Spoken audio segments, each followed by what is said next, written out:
I'm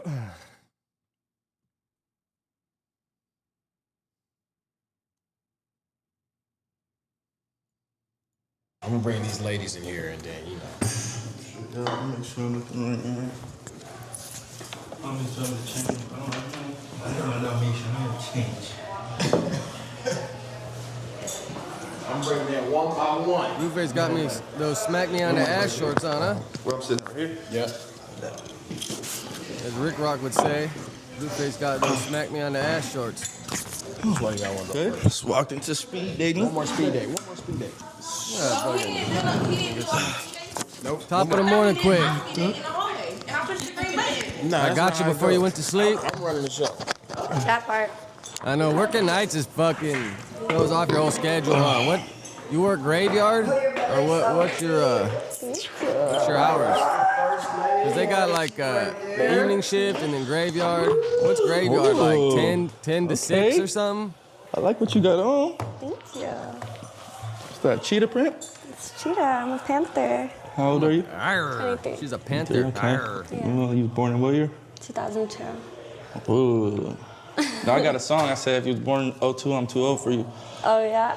You think I'm too old for you? Maybe not. You seem kind of mature. Yeah. If you could had to be Damn, but 10 to 6. one dog. And then it probably takes you a couple Tomorrow, hours to like change it unwind, to a right? dog. What kind of dog would you be? I'd probably be like Shih a Tzu? toy multi-poo, something cute. Multi-poodle? Did you hear Blueface's new song? He said he's looking for a Shih Tzu. Okay, that's different. Top of the morning, Joe. I gotta go look that up. So cute. All right, I like that. I like that. What's your zodiac sign? Aries. Oh yeah, you fire. Yeah. Coming in hot. She coming in hot, Dee Dee. Aries is. Looked like Blueface wasn't doing no stomach routine though, huh? Man, if you work on your stomach and you get your stomach tight, the rest of the body just falls in line. I guess the finances weren't financing. Nothing personal. I mean, I don't, I wasn't told to me anything personal, just finances weren't financing.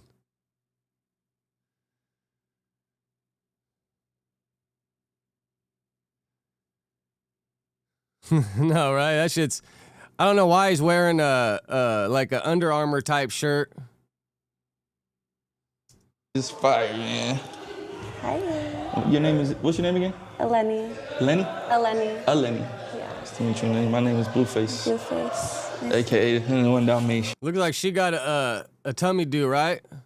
Tummy sticks out farther than the titties do? Or, that's the saying, right? Tummy do? Is that the saying? You know, like Mike Jones, my pockets stick out further than my tummy do. You know? Yeah. You can just call me. Yeah, you can just call me Blue. No, yeah, I agree with you on that, Yeah, Joe. but if I could be a dog, I'd be 101 Dalmatian. You ever seen one of those? Yeah. You seen it before? Yeah. It's just- Not a golden retriever? No, I appreciate you. I see y'all yesterday in the chat keeping my my name alive. But I mean, honestly, bro, I'm ready for the next phase of my life. Because, like, I fuck with Adams. I mean, I wouldn't have asked for a job there if I didn't fuck with him to some extent after being hanging around since, like, 2016. Because when he used to have the old store, man, he would let me come, set up shop, like... And you know, most people, like, if you let someone come, get their hustle on, you're going to want your piece of the pie. Adam was always just, bro, get your money. Pretty much just don't wear out your welcome. So I always got to respect him for that, you know? But, like I said, I was kind of ready for the next chapter in my life. It was feeling like Groundhog Day for, like, the last 6 months, kind of. And, you know, I'm a guy that wants to grow. I want growth, bro. I want to be able to bust my ass and know there's something that I can work towards. Or, you know what I'm saying? Like, when you're somewhere and it just kind of feels like kind of stalemate, it's like, I want to be able to grind and bust my ass and be able to get more out of it. You know what I'm saying? But I'd go back up there and be on the show once in a while or whatever. But once I start working and doing my other thing, I ain't going to have that much free time. And then, like I said, I'm going to start doing the YouTube shit while I'm traveling around the country. I just got to pass this drug test, get the 50 hours behind the wheel, and then I already got a gig lined up doing OTR driving with that dude Rick, I think. At least he's pretty much saying that I could go with him.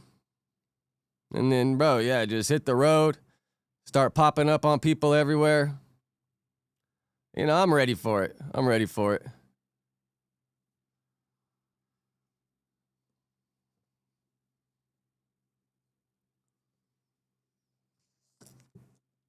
That big Rick dude, Lush's old buddy. Why? Lush and him are friends again.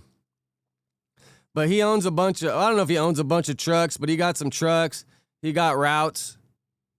And I just want to go, you know, I got wife and kids, but I told my wife, like, if I can get OTR and I can be gone 3 weeks at a time, month at a time, and I can stack that bread and bring home, like, hopefully like around 10K a month the first year, I'll be happy.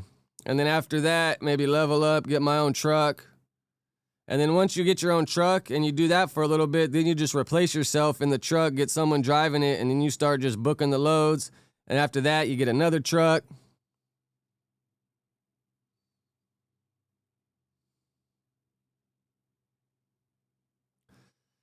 No, yeah, like I said, I still go up and fuck with them, but yeah, you know, just, yeah, I don't know. Like, I ain't got no reason to be, like, mad or butthurt or talking shit. Like, it is what it is, man. Like, when I had Silica, I had, like, 40. Well, a lot of them were 1099, but I've had to let people go over the years. It is what it is, man. It's life.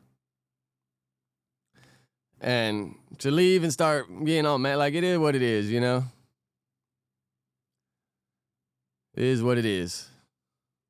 Nah, I'm looking for a golden retriever though, you know? Yeah. But I'm the hunter in that mansion. Just, you know, it's like when you seen it, how did you Yeah, feel? the hot shots are cool too. When I saw I wish my mom, rest in peace, a couple years ago, but she was always telling me, like, dude, get into trucking, do it. And I was doing good for a while. Like, I had a really good trap going for a long time.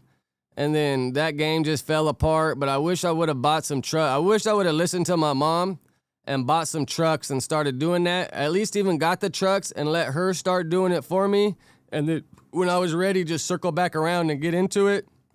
But that's what I get, you know? When older people start putting you up on game, you should listen most of the time. You know what I'm saying? Because I did the glass game. It was fun. I know a lot of people. The weed game was fun. I know a lot of people. But all them hustles just dry up over time, bro. And that's just life, man. Nothing lasts forever. If you ever think something's going to last forever, it's not. You always got to have a backup plan. Or at least, you know, like know where you're going.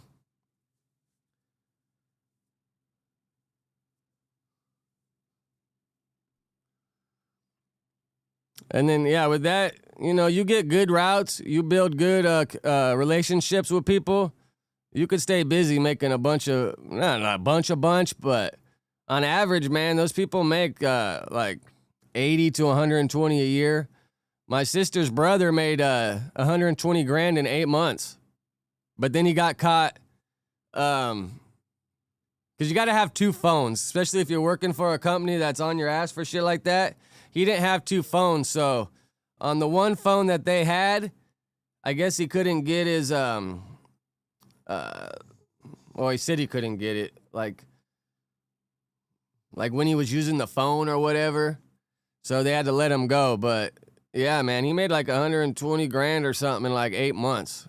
So you add 4 more months onto that. And I don't know if that was 1099, because if that's 1099, it's like, I don't know how you're going to get a bunch of write-offs doing that, but fuck it, I'd figure it out. I would just use all my write-offs for the YouTube shit until it starts to make money.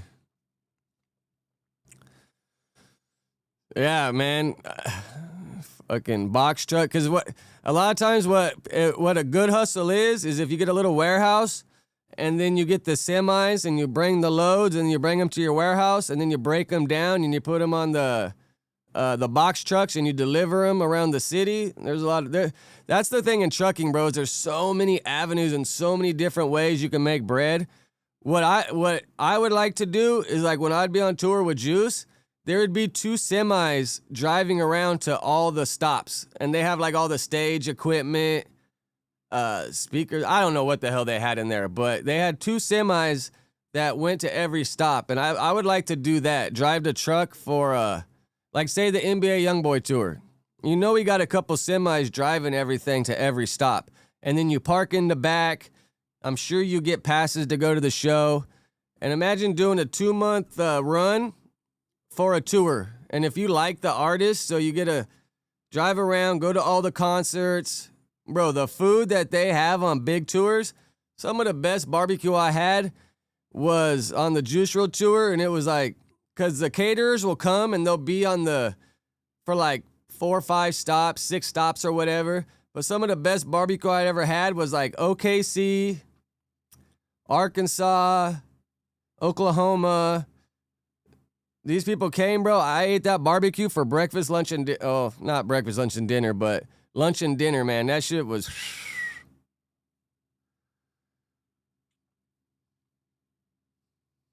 Oh, yeah. You could take those box shot.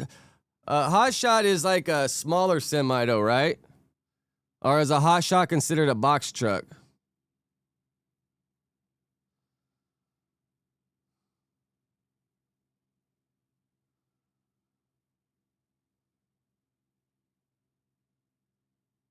What's a truck hot shot? Oh, it's okay. Yeah. It's like what they use in the Storage Wars type shit. It's a truck with a trailer. But you could do those with a Class C, no?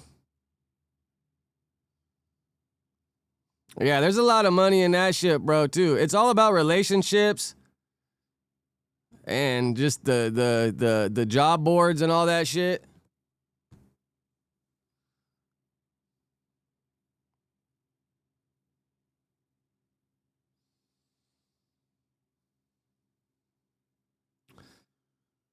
I mean, fuck, right there. I mean, you could do that shit anywhere. You got Milwaukee right there. You got Chicago.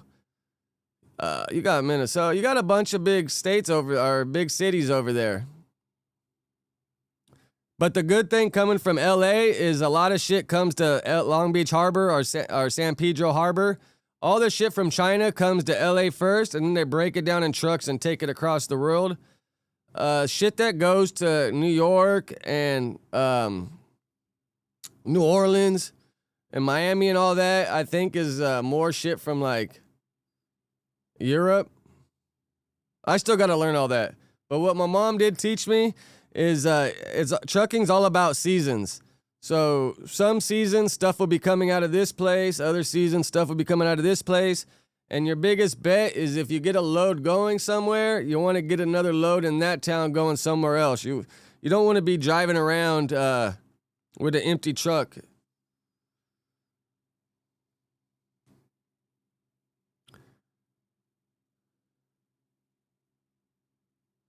Yeah, box truck or like that dually with the flatbed. Because all that, you just get on the load boards. I forget what they're called.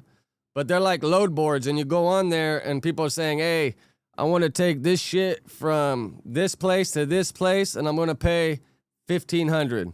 And then you're like, all right, I'll take the load. You show up, put it on there. Hot shots is probably like a lot of cars, equipment, whatever you can get on that flatbed. You just got to be a road warrior, And then if you're driving yourself, you probably ain't got to worry about drug testing and all that other shit, which is probably pretty smooth,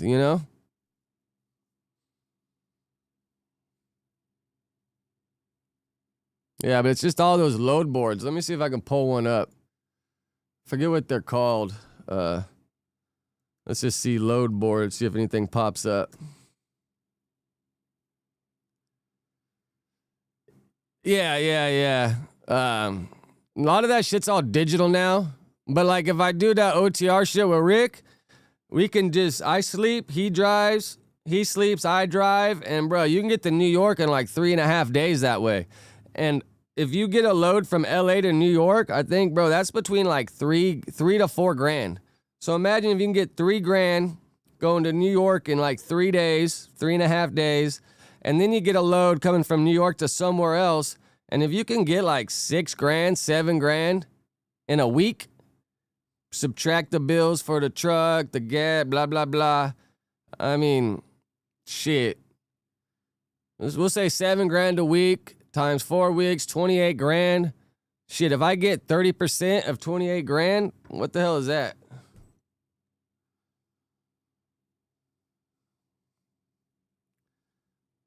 All right, 28,000.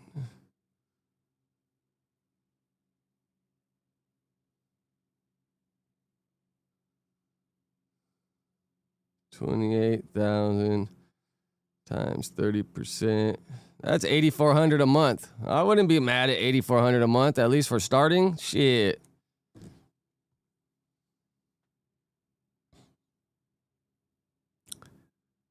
Yeah, I think you can 11 hours, but then you only need like 8 hours off, right? Or 8 hours off.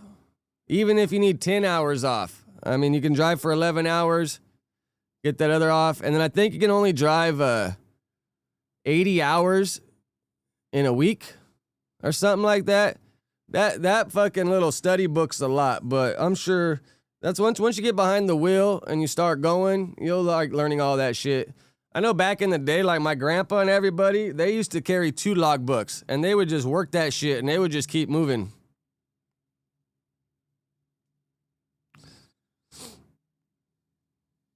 Yeah, that's my goal, bro. Just double down, get that shit going, and just get my own truck. Yeah, that's the name of the game right there. Even like Wack used to have a car hauler. You know, the semis that got the thing with all the cars on the back? Wack used to take cars from San Diego to Seattle. And that's good money.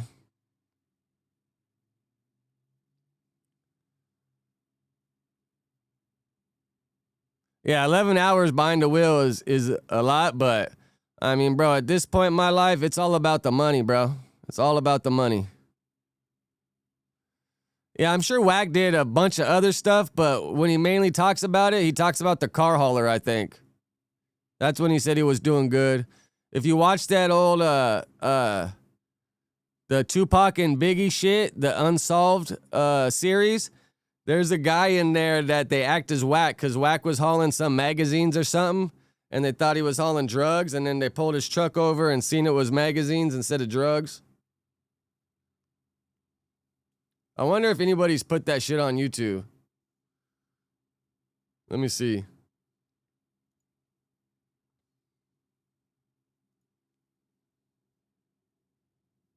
Yeah, it's never too late, though.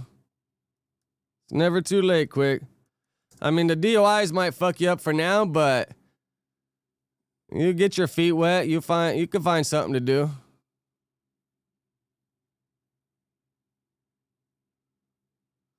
Nice, nice. What is fire protection technically?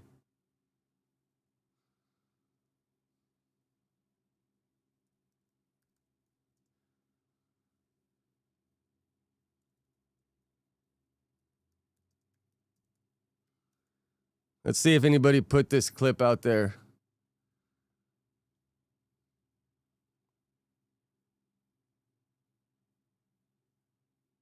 See, yeah, it's this one. It's the Unsolved Biggie and Tupac.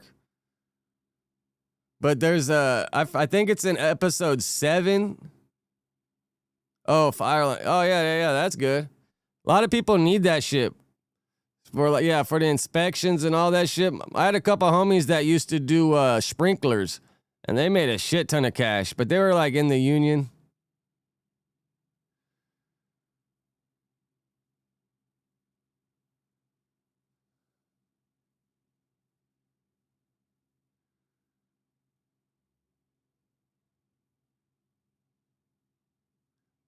Yeah, it's this show right here, but there's a part where they pull a semi over, and that shit's whack. Well, it's supposed to be whack.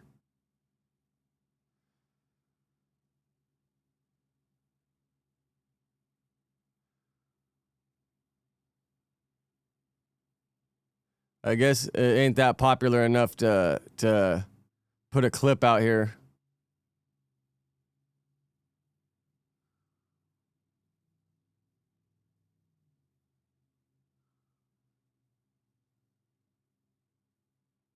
Yeah, but if you're interested, I think it's like episode 7.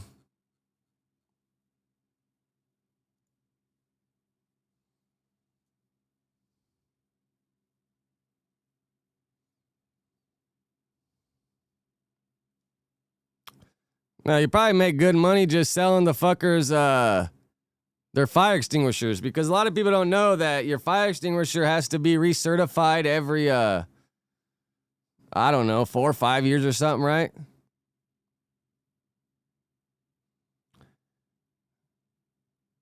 There's all kinds of good gigs out there. You just gotta fucking look around, you know?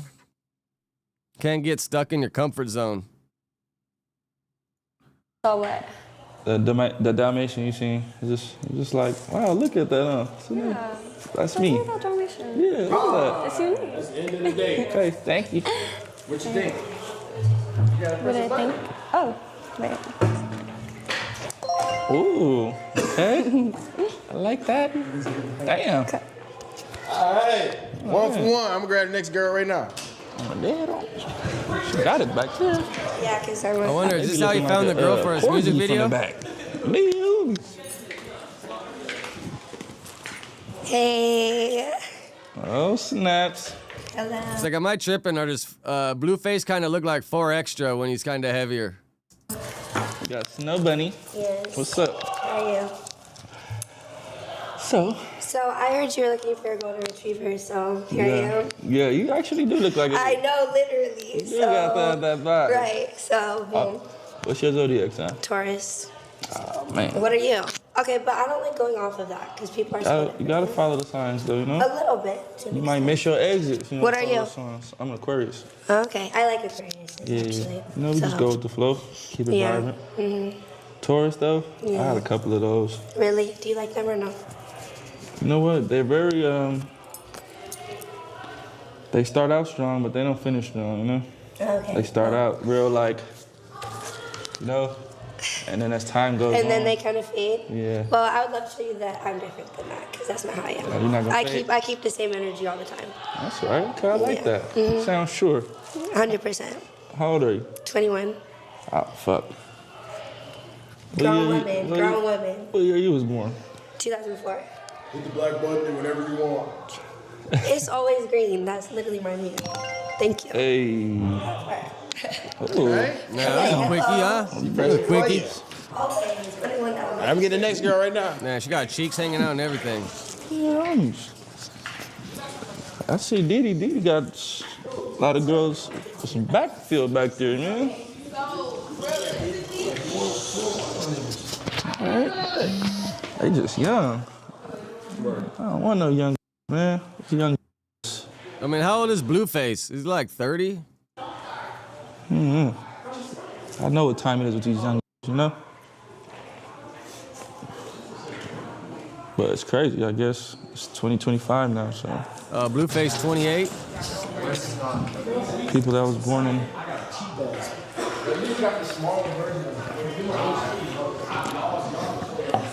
Okay, hello. Hi. I like the petite thing. Okay. How are you? How are you? I'm fine. I'm Very- well. I think Sus You're very is fine, 28 actually. too, right? Thank you. What's your name? Lex, what's your name? Lex Blue. Oh, Call me Blue. Okay. Yeah. Hi, Yeah, too skinny, Hey, right? How old are you? 26. How old are you? Okay, that's. Oh, okay. Finally, we got something in here. Finally. So you was born in what, 99, 2000? Yeah, 99. I'll take it. I'll take it. Okay. Zodiac sign? Aquarius. Ooh, yeah, buddy. Yeah. For surely. Yeah. Oh, I know. What are you? I'm an Aquarius. No way. Yeah. Nah, this, I like Crazy. y'all, man. We gotta help each other out. Give each other all our knowledge we've gained over the years, bro. And with all of us being from all different places, we all got different knowledge that you can't get in college, right? Isn't who says that? Is that Rick Rock that says that? I can't hawk a loogie when I'm in my garage.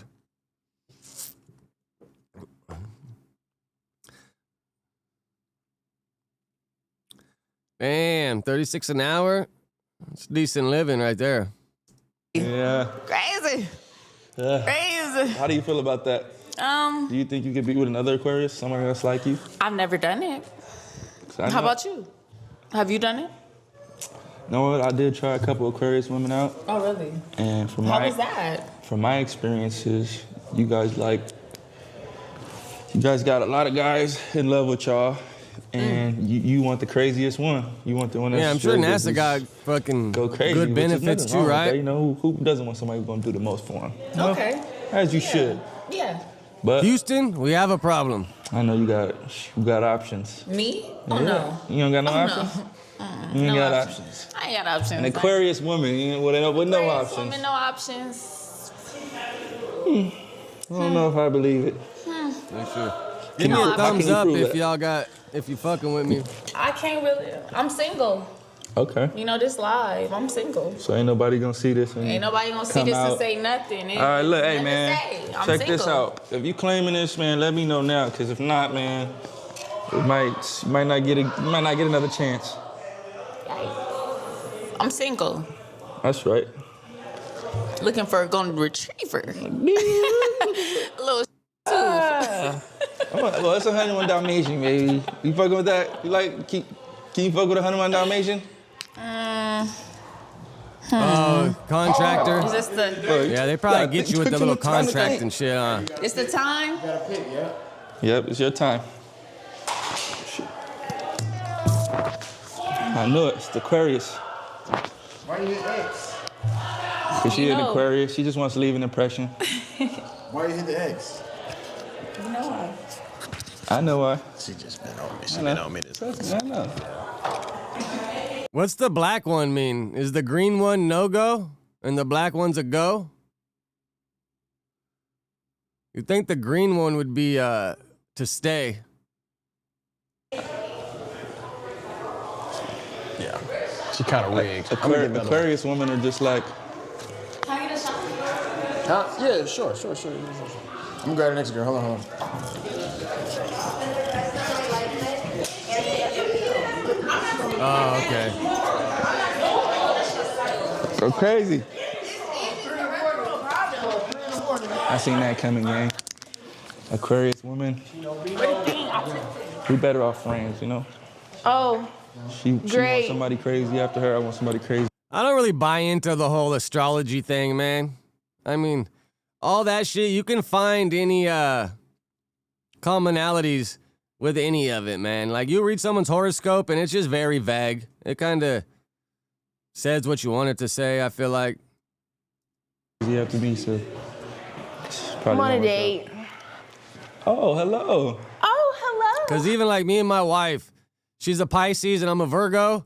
And it says most of the time Pisces and Virgos don't match, but when they do, they do. But I feel like it says that shit on everything. Hi, nice to meet you. What's your name? My name's Lou. What's your name? Blue. My name's Blue. And Lush always goes by the Chinese characters. Because me and Lush were both born in 81, so I think we're roosters or something. I don't know. Nice to meet you. Blue and Blue. That Lou sounds and good Blue. together. Sounds like it do sound good, huh? I like your little tattoo. You got a little spice to you. Oh, I like your She's tattoos. thicker than a Snicker. Thank you. Actually, We match each other's. What's her shirt say? California Golden State like, what kind of cheap ass shirt she got on right here? Like, she just picked that up from the fucking truck stop. vibes, for yeah. sure. I love that. What zodiac sign are you? I'm an Aries. What's yours? Fire. Fiery. I'm an A little Aquarius. spicy. No, I know. I like it though. I like. You're an Aquarius. Yeah.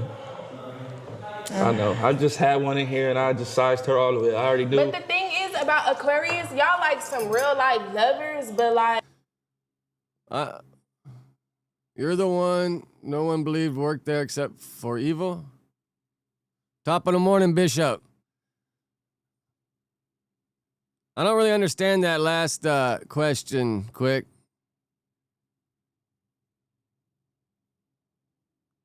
Maybe I'm reading it wrong. I don't know. y'all ruthless as Yeah. y'all break somebody's heart. Y'all don't give a Roofless will leave you toothless.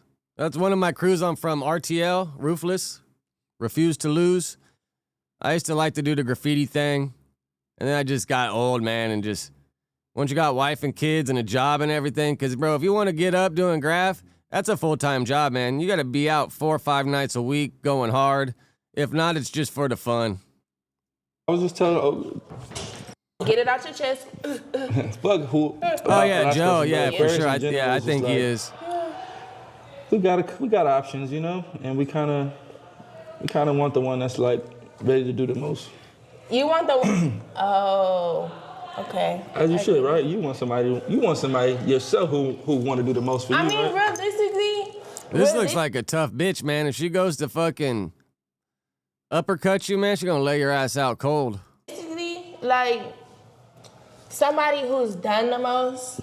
It's like at some point, don't you just want to just like be like? Why she put the hair over the tattoo? Like, y'all know what I do, but I don't gotta come out of character because at the end of I think that hair would look better if it was going behind the ear. the day, like I've elevated. Like I already go there with you though, Right. and whoop some Yeah, go no, crazy. No, not at all. On that type of time is not No, what I I'm mean. I talking just about mean in like, general. okay. Like I know Aries. I know you fire. I know you look like, at all this. like at what point in my life can I just be in my soft girl era? Like chill, like 2026. That's over with. It's over with. That's something. Y'all now. Females now. I mean, I might be a real, but I'm still a woman. Like I'm still like soft and delicate. I remember I've seen it pop up, but I haven't really watched. Oh, she looks like her? Let me pull up a picture. And I cry sometimes. And when I say sometimes, I mean like sometimes. So like, at what point can a woman just be like sweet and like nice and like delicate and like buy me flowers? Yeah, you could be. I could do that. Oh yeah, I remember Xena. I love that thing. I never really watched it, but I definitely remember it. I open doors. You know. End of the day. Okay, it was just getting good. Yeah, it looks like a tough bitch, man. I'm supposed to push a button. You know, she kind of looks like a fucking manly Tiffany Amber Thiessen. I'm gonna push a button. Appreciate you. Yes. Oh, she say no? Okay. Oh, green. I'm gonna push a button. Appreciate you. Yes. Hey, man, you only missed one. That's a go. But if you go green, aren't you supposed to go out the other way? All the other girls that pressed green went out the other way. Go to retriever right there. So go to retriever. She's spicy. I like her. Retriever. I've been like that. arguing with Deshae all day. Yeah, I like that. Yeah, she wants to go Aries, to she retriever fire. so she can be coming in hot. retrieving I know it? what time it is. But that Aquarius, man, keep that girl away from me, man. I know what she Is that what Krishan is? Krishan Rock Aquarius? It's all manipulation, man. It's all a game. You see everybody saying Krishan Rock stinks?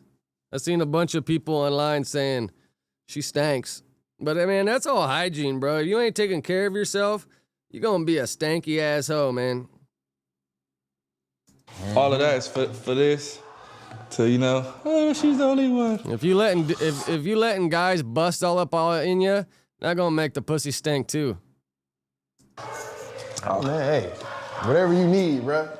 Nah, Mi it's casa, good. su casa. That's all the girls though. All the other girls. Oh, want bet. her. It's good. Oh wow, there's only 3 girls?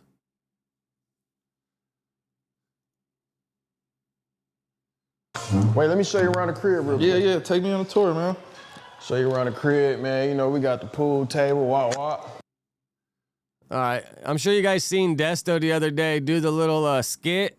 It did seem a little weird. Like, how you gonna do a skit to sell a hoodie acting like you might get shot? But then he has his response at the end. Rest in peace, my boy Yui.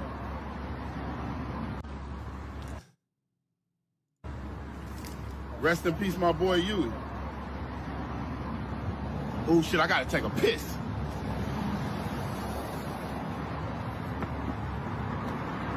Hey, bro, let me get that hoodie. I know they 200. Come on, bro, don't rob me. They ain't 200 right now. Desto Dub having a 24-hour sale. They only $100. Crazy. I never really seen Dub rocking the goatee like this. Go to CoServe.shop and get you one. Oh, for real? Hell yeah. All right, bet. I don't know what motherfuckers thinking, but nigga, it's long live Yui till I DIE, bro. My little nigga. Love that nigga to death. Get that nigga the clothes off my back. If you know me and you know my heart, you know where me and Yui stand. Nigga, I fuck with that nigga more than I fuck with a lot of niggas. From city to city, complex, whatever. So I apologize if my post affected anybody. I wasn't thinking that shit didn't to me, but if I apologize. Long live Yui, long live Yui, long live Yui. Yeah, I think that's where Dub's kind of from, is that over there. I think he's a on hood sympathizer. Maybe not sympathizer, but I think that's more where he like grew up. Because he used to be doing tattoos on all those fools back in the day. Like he did a tattoo on Nipsey a long time ago. Yeah, Desto cool as fuck, bro. I've known Desto back when he was tattooing, because we used to go set up. I think I told this story the other day. When we used to do all the high times and shit with Silica and then my homies with Cannabis Bros. This is back when they just went by their names, Pi and Phil. But we used to set up at the shows, and then Nexus Lounge used to sell a bunch of Mr. B's for us. Well, Mike from Nexus Lounge was friends with Desto, so we would share a booth, and then Desto would always show up with Mike. And this is back before Desto had cough syrup, before he did that meme with the cop that started this whole brand and everything. And just to see him come up and be where he, like, make it to where he's made it is kind of impressive, bro. I remember when he was just a regular dude showing up and hanging out at the booth, and not a lot of people knew him. Now you fast forward 10 years, and Desto's on top of the game.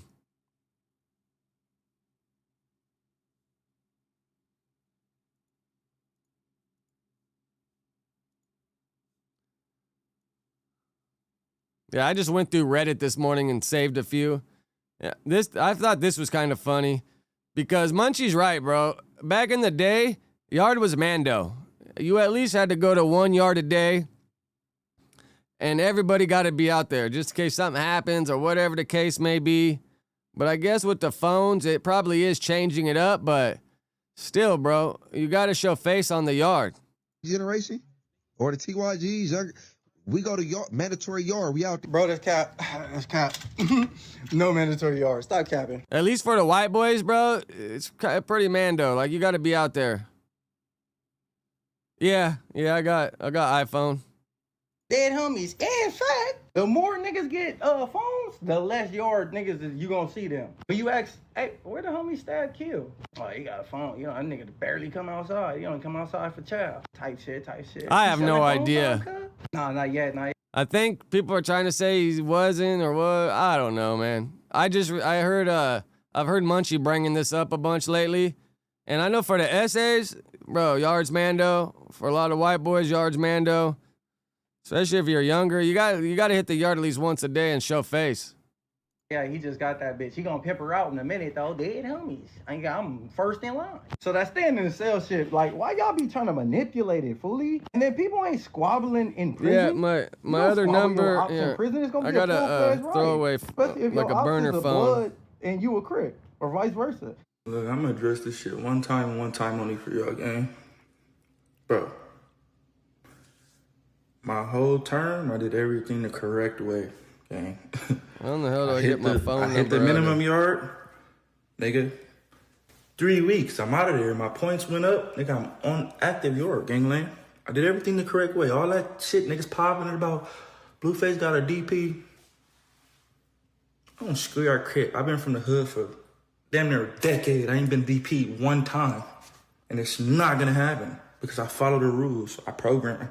Screw our crib. Like, I know I'm fresh out and I got this prison shit back booming and niggas want to come out and yeah, that's my number. If any of y'all want to message me or whatever, that's my burner phone. Can you read it? 213-561-9382. I don't always got it on me, but this is my YouTube phone. Any topics, anything y'all want to talk about, send it to me, man. We'll react to it. I'm not saying right now, but like throughout the day, like even like later on tonight, if you're like, this is something I want to talk about tomorrow, just hit me on the number, send me the link, and I'll start adding it to my shit. I've thought about putting the number on the bottom of my little, like by Besco on my little shit. Yeah, let me make my OBS bigger so I can see. Oh,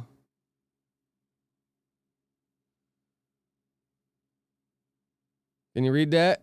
Oh yeah, there you go.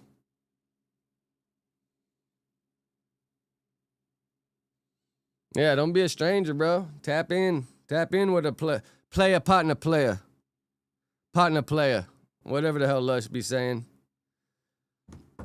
Yeah, I was talking to Lush the other day. I think I might go do a stream with it, to pack up all my shit and go do a stream with Lush one night. Might run back another one. I was thinking it might be cool to do a live MacArthur Park after dark. I think that'd kind of be a cool one. Play a partner. Top of the morning, Dante. The last four is 9382. So 213-561-9382. The wood pile.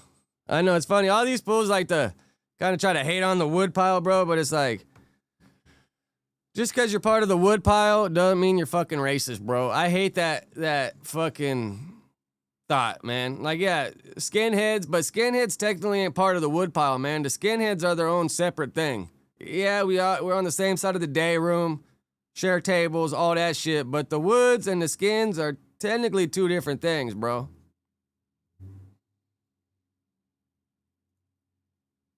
Tell their story. A blind nigga just got on here and said, we had mandatory or we squabbling our ops. You were not on the active No, yard. for sure, bro. If I get there, I'm still going to keep doing this YouTube shit, so hopefully y'all see my journey the whole way. And then, yeah, man, whatever I can do, I'll do it, for sure. Or at least let you know how I did it and put you up on game. Ops, in prison, you were not on the active yard. That's a no-go. Come on. What was he saying?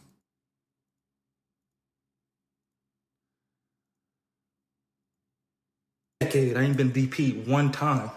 And it's not gonna happen because I follow the rules. I program. Screw our crib. Like, I know I'm fresh out. I mean, bro, most of the woods and white boys aren't racist, bro. Like, none of us chose to be born who we are. Not like before I come out the womb or conceived, like, I want to be this. No, bro, you come out one day, you start remembering life, and you are what you are, man. Like, nobody gets to decide who they are. What you get to decide is how you behave and what you're about, you know? And I got this prison shit back booming, and niggas want to come out and tell their story. A blind nigga just got on here and said, we had mandatory or we squabbled our ops. You were not on the active yard. Dead homies. If you squabbled any op. Yeah, I mean, probably a little later today. Gotta do this shit to like 12-ish, and then I gotta hit the gym because I gotta burn off this fucking fat and get my metabolism fucking bumping so I can pass this drug test.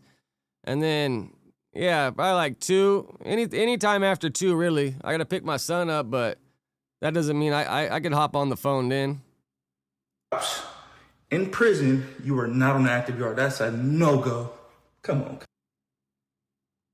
Yeah, I'm not really sure how the black homies politics are, but I feel like that makes sense.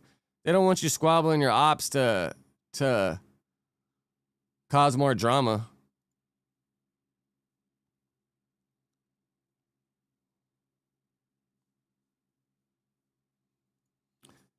Oh, I made a note right here. It's funny.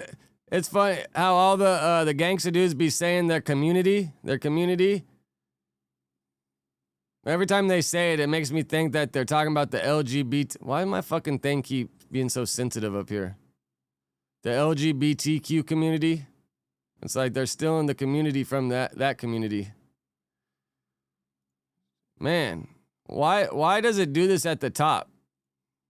Do I have a setting fucked up or something?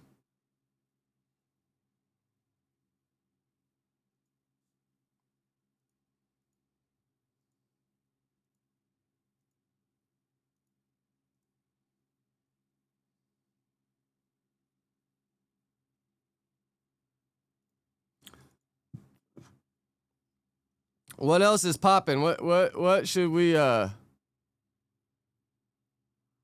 Max B punched, pepper sprayed, and rammed Jim Jones.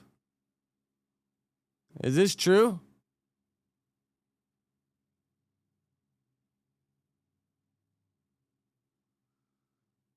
You can they don't do FaceTime through oh, I think you have to send a link, right? To FaceTime with Androids.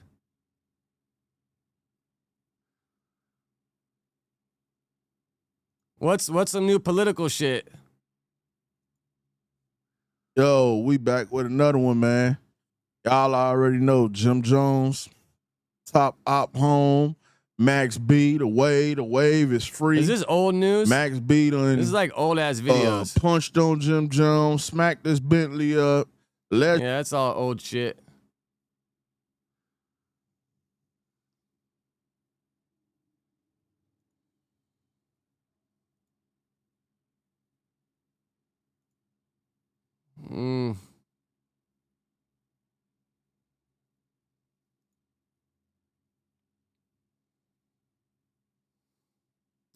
Well, Japan deploys troops to battle bear attacks after 12 people killed. Damn, that's kind of interesting, huh? Oh, yeah. Venezuela, man. Maduro, or what's his name? Maduro?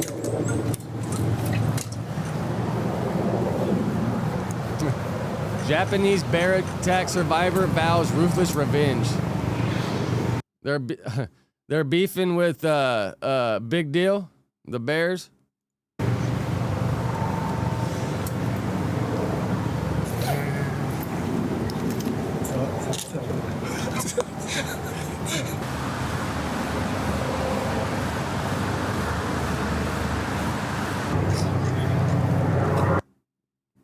Yeah, I mean, yeah, right. I mean, I don't say I agree with everything, but I'd rather live in America than probably most of the other places. We got, for the most part, freedom of speech and freedom of expression. Like, I mean, you heard what they're doing in the UK? They're throwing people in jail for, like Twitter threads and shit. Other places, bro, you talk shit about the president or the prime minister or the whatever, bro, it's all bad for you. Here in America, you can talk shit about Trump, you can talk shit about everything and not get repercussions from it for the most part, you know? You gotta, that one thing right there, you gotta like it.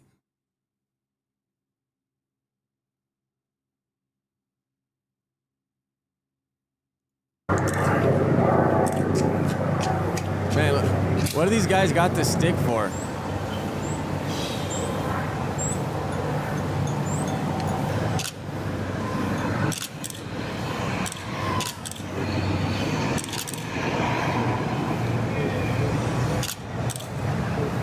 What's Valhalla VFT? Valhalla, it's funny, a lot of the skinheads and those dudes try to steal that Odinism shit. Valhalla VFT. I never heard of that before. It's a YouTube page. Anti-hero.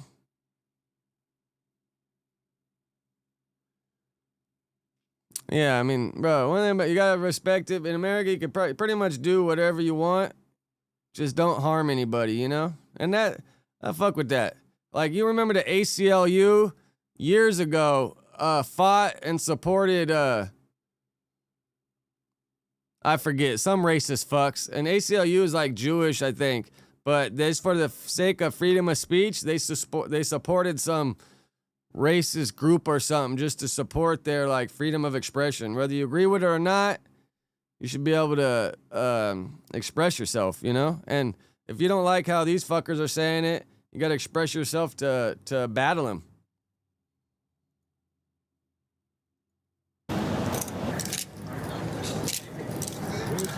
Look, what the fuck is this little thing going to do against a bear? A bear is going to rip that shit right off.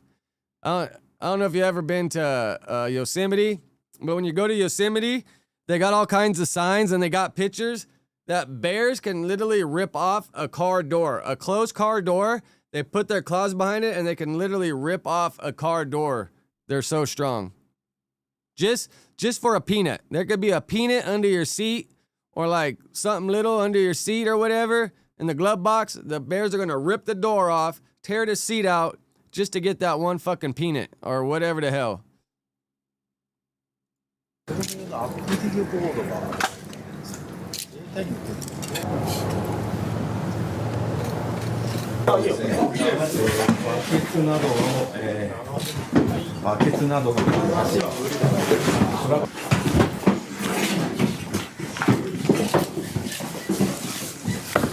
Yeah, to be a Green Beret and all that shit, bro, that takes a lot of work. Like a SEAL, a Green Beret, Army Ranger. Shit, man. It's a lot of work.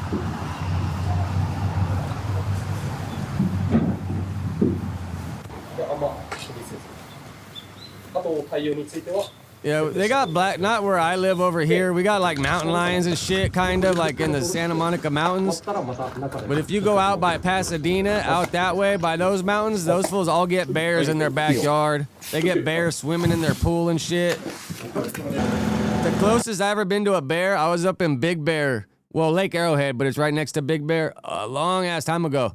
And my homie's family got a house up there, so we went up there. We're staying in the house for the weekend or whatever. And the living room is like, right, you know, living room, and there's a big ass glass window on the back of the living room, kind of like looking at the mountain. And you just see a big ass bear go doo-doot, doo-doot, doo-doot. And he took up like the whole fucking window. And we're like, oh shit. So we ran outside to look at him, and that bear took off up the hill. Bro, he was moving. I was just like, holy shit. That's the closest I ever been to one. It was through a window, but it was maybe like 10 feet from me, and I was just like, holy fuck, bro, that motherfucker is huge.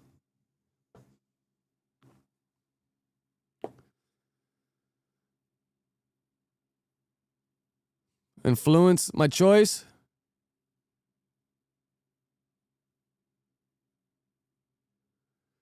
Fuck, I mean, that's a tough one. Bear or gorilla? I mean, bro, they're both gonna whoop my ass, right? Which one's gonna kill me faster? Probably the bear, if he bites you. The gorilla's probably just gonna beat you the fuck up until you're laying there still alive. Fuck, hopefully the grizzly bear and he just bites my head off. Takes out the jugular, you know what I'm saying? Because the gorilla's probably just gonna fucking whoop your ass, and you're probably still gonna be alive laying there, not able to move.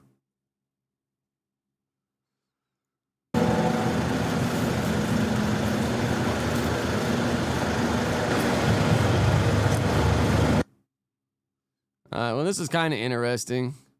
Let's see what they do here. In Japan, at least a dozen people have been killed by bears this year. And Imtiaz Tayyab reports the government is taking unusual steps. Damn, a dozen people killed by bears? I wonder if it's the cocaine bear. Steps to reduce the threat. Japan is grappling with a grisly problem. Deadly bear attacks. A record 12 people have been killed in more than 100 bear encounters since April alone. I don't know. I listen to, like, I'm not a super big J. Cole fan, but when he puts out a project, I at least give it one listen to. Bro, you can't knock J. Cole's skills. Killed in more than 100 bear encounters. Damn. An issue so serious, the country's pacifist military has taken the extraordinary step to deploy forces to the northern Akita and Iwate prefectures, armed with shields, bear spray, and traps. All to prevent scenes like this. Security video captured the moment an 82-year-old woman was mauled while on her morning walk. This crisis didn't just claw its way out of nowhere. I mean, CBS News first met... If you're including Alaska, probably quite a bit, but then in Alaska, bro, you get attacked by a fucking moose, that moose gonna take you out the game. All right, it says at least 3 people in America died from bear attacks in 2025. 2 from black bears and 1 from a grizzly bear. More definite numbers are not yet available as the year is over and data collection is ongoing. How many historical data shows that such fatalities are rare? So, Max Thomas, 60-year-old male, died on October 2nd. Vernon these guys are all old-ass men. Vernon Patton, 72 years old, male, died September 14th. And Robert Markle, 89, died. These guys probably just couldn't run away. 12 died in Japan, and we got 3 in America.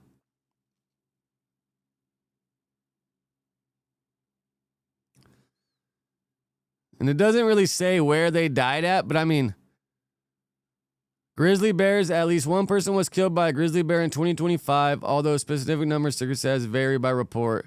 One source noted that 45 of 63 known grizzly deaths involved humans, but the exact number of human fatalities is not specified. So yeah, I guess if you're attacked, it doesn't claim death. Another report stated that 7 of 8 fatalities were caused by grizzly bears in Yellowstone National Park. I remember Adam was telling the story when he went to Yellowstone and there's like some famous bear around there or some shit. I mean, what do you guys think about him putting the fucking wolves back out in the environment?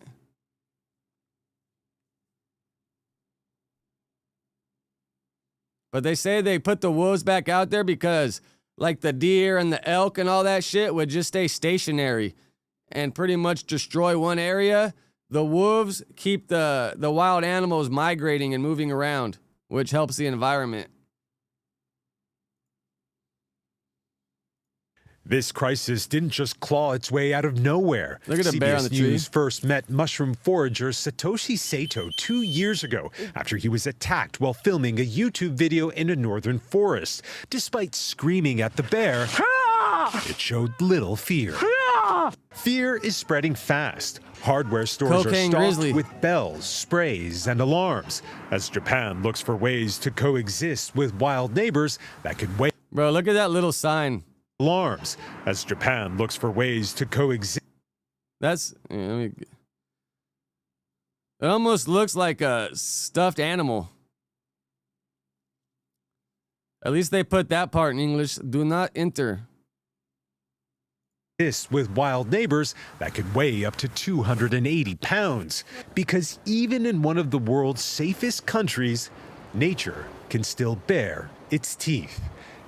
No, yeah, they started putting the wolves back out there to keep the wildlife migrating and moving around. I used to know a dude a long time ago that had pet wolves. Man, those are some big ass dogs, bro. Some big ass dogs. And don't they say all our dogs we have today actually come from wolves? Like, how does a Frenchie or an English bulldog come from a wolf? That is, what do they call it? Selective breeding or something?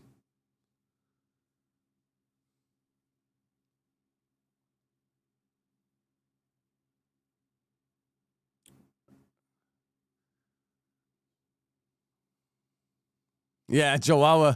Chihuahua came from a wolf too, huh? That shit's crazy.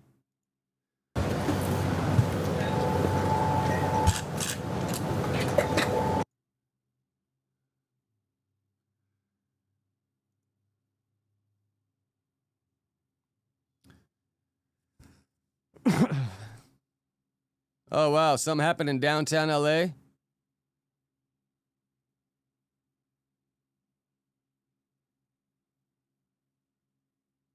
New evidence presented in deadly crash. Man, what's the new evidence? Truck driver accused in this deadly crash on the 10 freeway in Ontario was back in court. The hearing lasted all day as prosecutors. This guy wasn't under the influence, I get. They say. I think they did a toxicology and said he didn't have no drugs in the system. Prosecutors outlined their case and Yeah, man, like evolution and how we became who we are is crazy, bro. Like, you just think about that, and that's like thinking about like the universe, you know? And they say the universe is always expanding. Like, sometimes I wonder, are we just some pet universe on some guy's desk, like an ant farm? Because how do we survive on this planet, but then this universe is just huge? Like, there has to be other planets like ours out there somewhere. And then what do those people look like? Do they look like us? Do they look a little different? Bro. the defense questioned nearly every single detail. NBC4's Amber Frias was at court. She shows us live from. Joe got the secrets, right? Joe got the knowledge, man. What are they saying over there at NASA? Rancho Cucamonga with today's testimony. Amber. Hey, Michael. Well, today's hearing gave us a closer look at the evidence in the case, including new video and also... And it's like you see all those pictures like in South America and the Middle East. They have found all those pictures that got that same looking dude with like the wings and shit. And they got that huge one like in South America that they made. That the fucking thing's huge.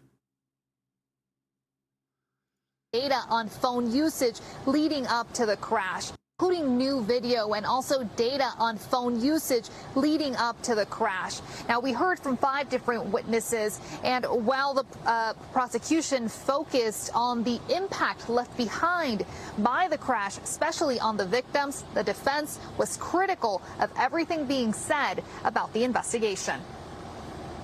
Passenger vehicles are right in about this area. A new video at the center of the Rancho Cucamonga courtroom today showing the deadly chain reaction crash. Man, this was crazy, bro. Like, this is why driving a truck ain't no joke. On the 10 freeway last month. The clip provided Dante, by you got all these new topics I never heard of before. Fast track and shown by prosecutors captures the moments leading up to the crash. Shot from a distance, a fiery explosion is visible in the upper left-hand corner at the moment of the impact. The nuclear research? Prosecutors say the video came from CHP officer Carlos Gonzalez, who responded to the crash and later visited the injured, including the truck driver, Jashanpreet Singh, at the hospital.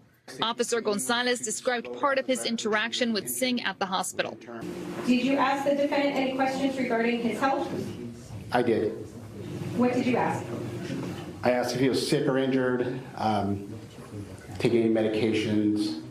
And what was his response to any of those questions? None. Officer Gonzalez initiated the DUI investigation, which led to a charge that was later dropped. During defense questioning, he was asked about it. You sat with him and you talked with him for approximately 45 minutes. Is that correct? Correct. Is that the conclusion? Great. You seen the other day when they had him in court, they took his little the hat off, and now it looks like he made one out of sheets. Because isn't that hat like part of their religion and shit? Conversation that you felt the need to do an intoxication investigation? Correct. No other details were shared about that decision. The court also heard from a CHP detective specializing in data analysis. He revealed Singh's phone had been in use minutes leading up to the crash. There was usage through the application of WhatsApp, as well as the Notes application. I think he's like an Indian dude, like Singh. What are they, like Singh, right? Sang, I'm not sure.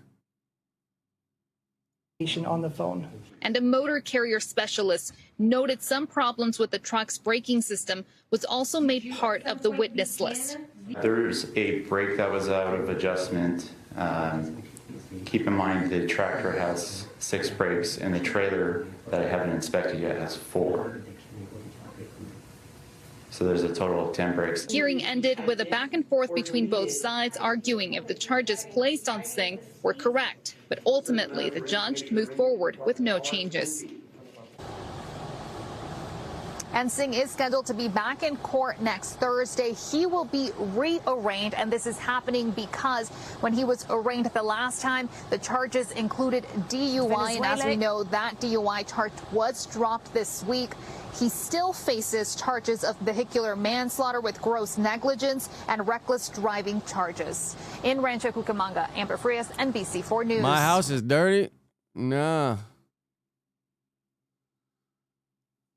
Here, let's catch up on some Venezuela shit. Also new at 4, a man is in custody in Mexico accused of killing the mother of his military as the United States sends more of its own firepower to the region. What was the other one? My house is dirty. We love peace. We deeply love peace. We don't want war here nor in any other place around the world.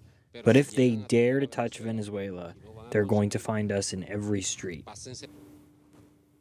The announcement came after America's largest warship arrived in U.S. Southern Command area of operations. That area includes most of Latin America. We've got CNN senior national security reporter Zach Cohen in Washington for us. Zach, good to see you. He does like pranks. What more do we know about Venezuela's my house is dirty is like pranks of not only its troops but equipment as well as ammunition, and then also how significant is it that the USS the Dave Portnoy, the one that is now in southern the guy was throwing region. shit at him? Yeah, Venezuelan officials making clear that this mobilization was ordered directly by President Nicolas Maduro, and it comes as a response to the U.S. military buildup in the region, which of course has been used to conduct these strikes against alleged drug boats, but increasing tensions with Venezuela in the process. Venezuelan officials calling the U.S. buildup a, quote, imperialist threat, and saying that they plan to conduct land, air, and naval exercises to really, as a show of force, to essentially ward off a potential U.S. invasion of sorts. Now, the aircraft carrier USS Gerald Ford is the U.S.'s largest aircraft carrier. It is the most advanced aircraft carrier in the U.S. fleet. I mean, doesn't Venezuela have one of the biggest, oil, right? They got one of the biggest oil reserves. Same time, it brings significant air assets as well. It has, and that's why America would want to beef with them, so we could go take their oil. That's like the few things I don't really agree with America about is wars to take people's oil, and even like Mexico. Like I've read articles that we take all their fruit and all their good food, and then we ship them soda. Like there's pictures, videos of kids in school in Mexico drinking soda. When they, they should be eating fruit or something more healthy, not drinking fucking soda. Air squadrons, anti-surface capabilities, and it will join what is already a very large U.S. military presence in the region, including guided missile destroyers that are all ballistic capable, raising questions about what this firepower is needed. The Trump administration insists that the Gerald Ford and the rest of the military assets there are intended to conduct the counter-narcotics mission, the targeting of alleged drug boats. But at the same time, I'm told U.S. officials were unable to tell Congress why they need so much firepower Mexican soda, they to got target small boats. The pure cane sugar, this right? uncertainty still increasing and contributing to the ongoing Bro, tensions what with the Venezuela. hell is that? That look crazy. Yeah. Increasing and to target small boats. Combat system quals. So this uncertainty still increasing and contributing to the ongoing tensions with Venezuela. Yeah, if you ever see a Coke with the yellow cap, that's the pure sugar Coke from Mexico or whatever. Yeah, absolutely. And look, a lot of people looking on and wondering whether this means some kind of confrontation down the line. But we know that the undercurrents of a lot of what we've been seeing is that Caracas does believe that Washington is seeking regime change, something we've even heard from President Trump in sort of nuanced terms. But what are your sources telling you? Yeah, we reported back in September, and since then, that there are some within the Trump administration for sure. who are Peru got pushing a that good blow. strategy to effectively conduct strikes inside Venezuela with the idea of pushing Nicolas Maduro, the president of Venezuela, out of power. That is still something some U.S. officials hope can be accomplished as part of this military buildup. At the same time, we also know that the Trump administration told Congress just a few days ago that it doesn't. Yeah, I seen a shit on the news like a while ago about it. Currently have the legal justification to target anything inside Venezuela or any other Trump looking old as hell, man. Even though they are potentially. And that's that hair transplant hair when it has no life to it and it just kind of floats and goes wherever you want to put it. Potentially seeking an additional legal justification that would allow them to do so. So really some uncertainty, some ambiguity there. As you mentioned, Donald Trump has been non-committal on this since the beginning, both speaking in very verbose terms, in terms of threatening Nicolas Maduro, but at the same time, not going all the way to commit to U.S. forces conducting some sort of a regime change strategy operation targeting him. So we're going to have to wait and see what ultimately happens. All right, should we watch the Venezuela mobilizes 200,000 troops, missiles, and warships, or should we watch the real reason Trump is blowing up boats? Which one you think? Yeah, personally, I'm not a really big soda drinker. I drink my triple grande vanilla latte in the mornings, and besides that, I drink water all day.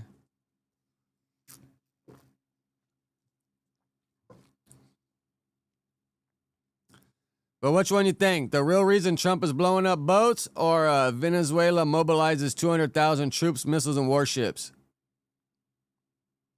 Again, there's really a lot of questions as to what all this U.S. firepower, a significant piece of the U.S. Navy, what it is doing there and why it's needed, which is, again, is stoking the questions about a potential regime change in Venezuela. Yeah. All right, Zach Cohen, great to have you on the story. Thank you so much. Join me now to discuss all this is retired. On September 2nd, in the Caribbean Sea. See, and then this is why Venezuela and all the drug shit is because Venezuela's the country, like, right there closest to the Caribbean and, you know, the islands in between there and Florida. A U.S. military drone found what it was looking for, a 12-meter-long wooden boat. They're commonly used here by fishermen and also drug traffickers. I'm gonna say, I mean, I don't agree with these dudes just blowing up boats without knowing what's in them. Like, yeah, there's probably drugs in them, but can't you just swarm them with the military boat and arrest their ass or something? Like, just fucking blowing people up because they're trying to make a living and survive and got, you know, like they probably didn't decide to be born into all this shit. It's just kind of what happened, man. And if Venezuela's kind of broke and the people aren't doing the best, they're going to try to get it by any means necessary. And sometimes that is smuggling cocaine on a boat.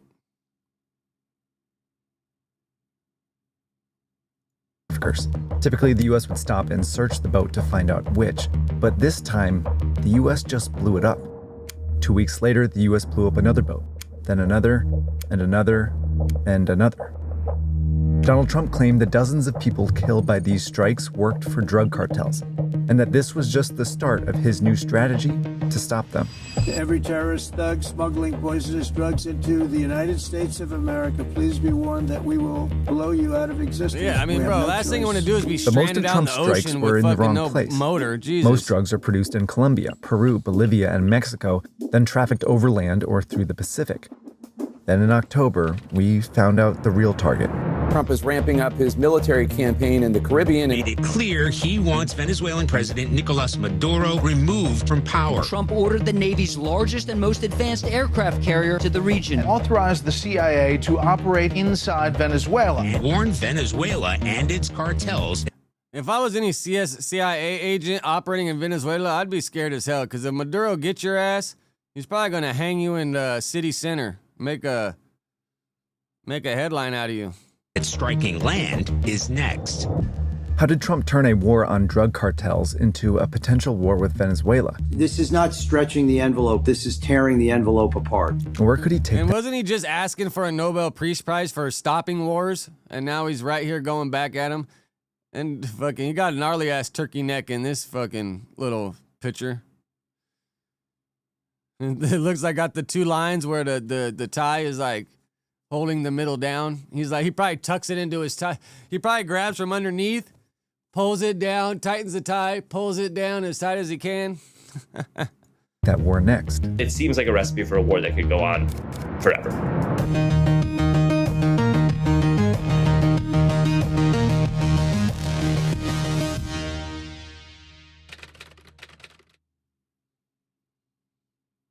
Trump's right about one thing. The cartels are stronger than ever.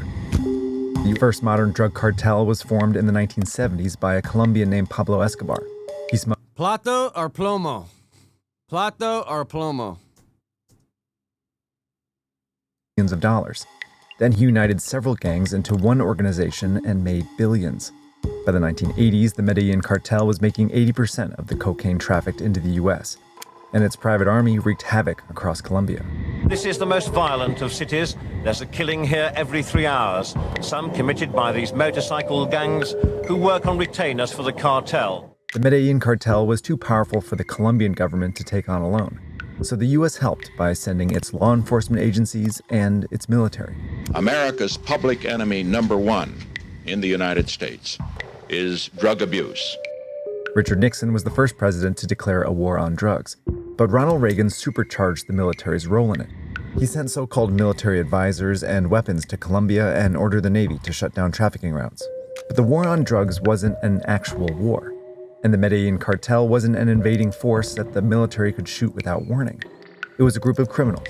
So while the military could help find cartel members, law enforcement arrested and prosecuted them. That's how the U.S. helped dismantle the Medellin cartel and eventually find Escobar, who died in a shootout. But the war on drugs continued, and presidents kept involving the military in it. Plane, George H.W. Bush invaded Panama, and President... That's a big-ass fucking plane, bro. Jesus Christ. You could fit my house in that fucking thing, I bet. Jesus. Bro, one time when I was a young kid up in Washington, I think there's an army base somewhere around there. I don't know. I was young, but we were outside playing, and we had this huge-ass tree because I was at my neighbor's house, and he had this big-ass tree.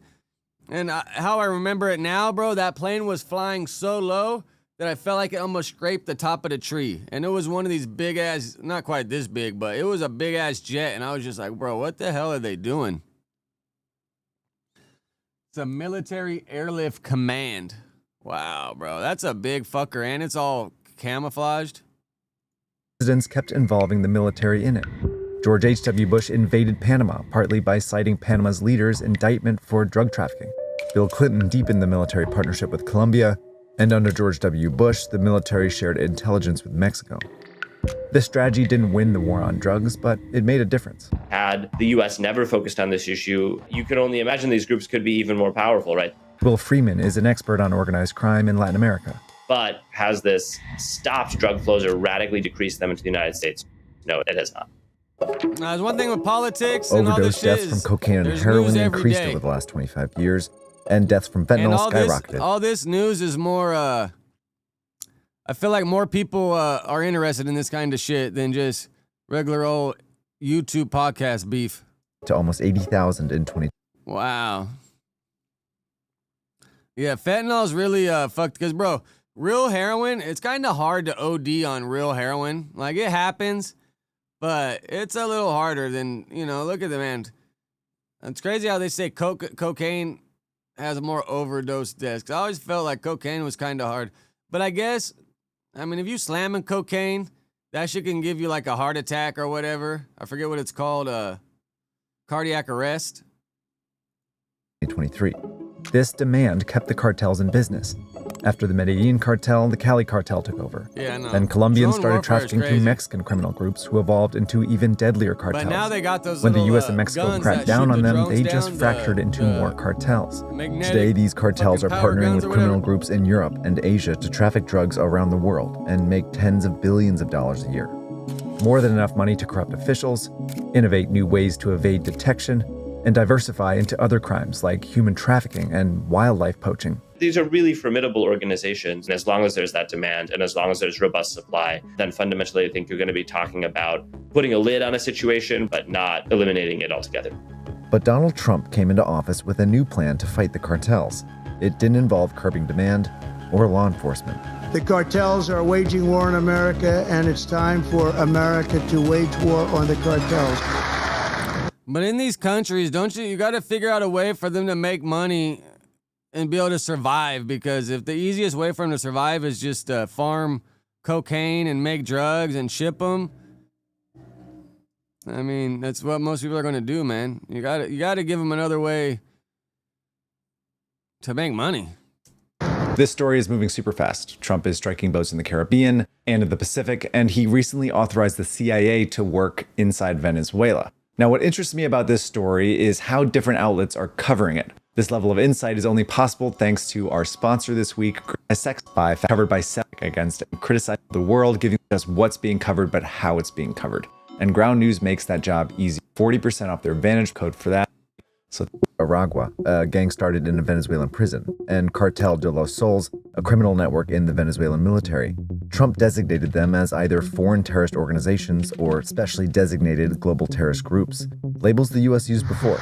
They are now officially in the same category as ISIS, and that's not good for them. But these labels didn't have anything to do. And that's not good for them. do with the military. They just broaden U.S. law enforcement's abilities to prosecute and sanction the cartels and people linked to them. So whether that is a business which launders money or goes into business with a cartel, to an immigrant who may be forced to pay a ransom fee, it allows to cast that very, very wide net. But then Trump sent a Navy fleet to the Caribbean and authorized it to strike a boat suspected of running drugs for Tren de Aragua. He then wrote to Congress that the people killed were unlawful combatants in an armed conflict, and that the strikes were in self-defense. In other words, because drugs are killing Americans, and those drugs are trafficked in by cartels, Trump wanted to view the cartels as combatants in a war and use military force against them. Trump wanted to turn the war on drugs into an actual legal war. But can he do that? Under the Constitution, only Congress can declare war, which it didn't. Nor did Congress pass what's called an authorization of military force. If anything, Trump seems to be claiming his power under the Constitution's Article 2, which names him the Commander-in-Chief of the Armed Forces. It's how Obama, Trump in his first term, and Biden justified some military operations. It's an already dubious legal argument that Trump is stretching even further, because who the military kills matters too. These strikes targeted members of enemy governments, militaries, and rebel groups. Trump is killing criminals. There are so many problems with that. Jeffrey Korn is a law professor and retired military lawyer. Most fundamentally, it's not their goal to kill Americans. The U.S. considers Al-Qaeda and ISIS to be enemy combatants because they launched attacks to kill Americans, and because they commanded their members to do it. Think of Farouk Abdab-Muttalib, the underwear bomber. He boarded a plane in London and tried to blow it up because he was obeying orders from Al-Qaeda leadership. The question now is whether Tren de Aragua, commanding people to traffic lethal drugs to the U.S., makes them combatants too. This is not... I wonder the average cocaine price has gone up since all this shit's starting to happen. I mean, this is all going to the East Coast, it feels like. So the East Coast prices are probably at an all-time high. A evolution of that concept. If you're selling drugs, you want your customer to live, not die. Trump also hasn't released any evidence that these people were working for Tren de Aragua. This strike reportedly killed a fisherman. We're killing people, and we don't know who they are, but the truth is, unless and until Congress were to contest this claim of war power, the president is going to run with it. And Congress isn't contesting it. When a measure came up to bar Trump from striking more boats, Republicans blocked it. So even though Congress hasn't authorized Trump's actions, they've also decided not to stop him. In October, Trump deployed more warships, fighter jets, drones, a submarine, and some 10,000 troops to the region, and authorized the military to strike more boats. Damn. But then Trump went a step even further by claiming that Tren de Aragua is controlled by Venezuela. And it's probably partly because if there ain't nothing else going on anywhere else, you gotta, probably in their thought process, you gotta use the military. Because if you ain't using the military, then, you know, probably people are gonna say we need less military. Venezuela's dictator, Nicolas Maduro. U.S. spy agencies assess that while Maduro may tolerate the gang, he does not control it. But by linking him to Tren de Aragua, Trump is claiming the power to use military force in Venezuela. When a country is unable or unwilling to prevent its territory from being used by non-state enemies, then we assert the right to act. That's how we went into Pakistan to kill Osama bin Laden. That could very quickly escalate into a conflict with Venezuela. But why would Trump want to do that? Un destructor mande sus soldados expertos en misiles a asaltar barcos atuneros. Estaban buscando un incidente militar. Venezuela has suffered under Maduro. Right after he took power, the country's economy fell apart. Crime increased and millions fled every year, but Maduro They got the little Simpson thing. Remains in power. Charm. He survives by stealing elections and corrupting the military and elites for their loyalty. All reasons why Trump may want Maduro gone, but not the only reasons. Trump also blames Maduro for the thousands of Venezuelan migrants in the U.S. and may be pressuring Maduro into letting him send some back. Many suggest that Trump may also want access to Venezuela's huge reserves of oil. But when Maduro offered the U.S. a dominant stake in Venezuela's oil to avoid conflict, Trump refused it, which could mean Trump has a more personal reason to remove Maduro. He said we don't want In 2019, Trump backed a coup in Venezuela that failed. It was embarrassing for him in the end. Not only was Maduro not ousted from power in the end, the generals and others in his administration rallied behind him. I think Trump wants to win this one. Trump may also be listening to the people around him, especially the Secretary of State, Marco Rubio. Rubio, for instance, for him, Venezuela, Nicaragua, and Cuba, the three remaining autocracies in Latin America, if he can oust Maduro, I think he believes that Cuba will fall next. Trump is sending an aircraft carrier to the region, and reports say he might order missile strikes. How many boats do we have over there now? That's a fucking shit ton of boats. Coming weeks. But anything short of a land invasion isn't likely to topple Maduro. This is a regime that fully controls its own military at the highest levels, has very sophisticated systems of espionage and control within that military. And I don't see him being willing to sacrifice U.S. lives, especially as a president who campaigned on an end to forever wars.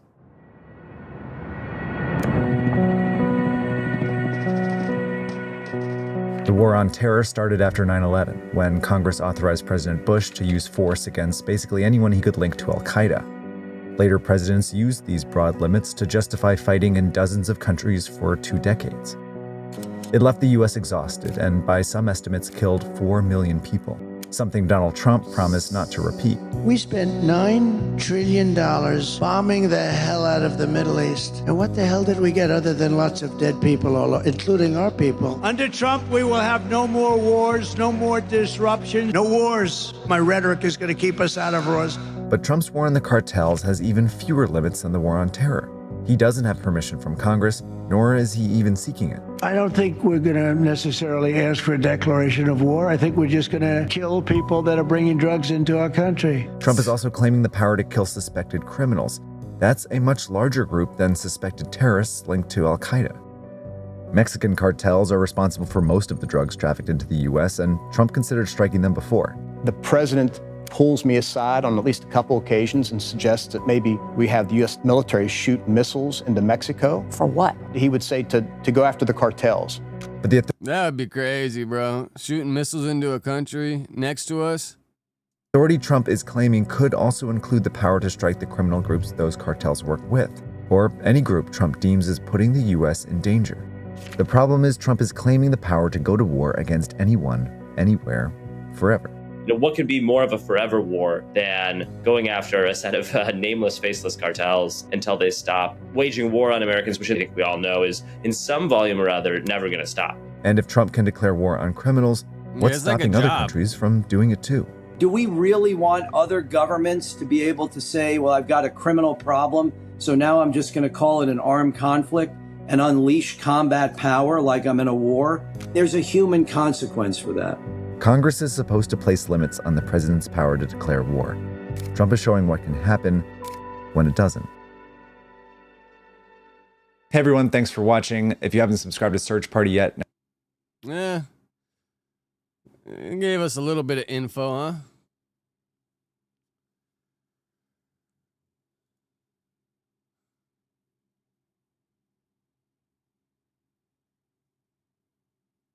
How long is this one?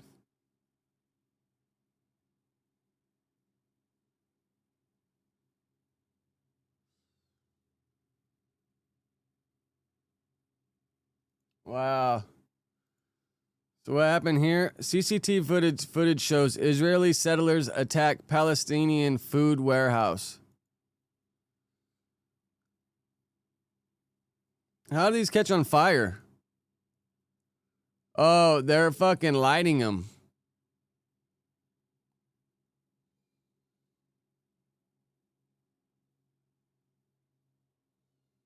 Dozens of masked people were seen running into the food warehouse in Beit Lead.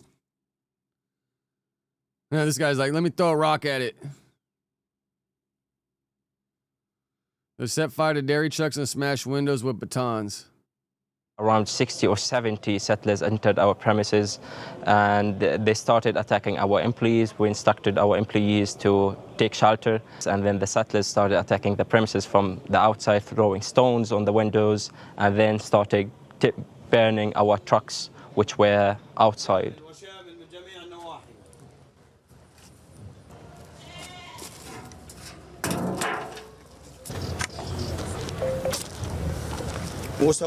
Like, but why do people just want to fuck with each other, man? That's the craziest part. Like, why do y'all just want to fuck with each other?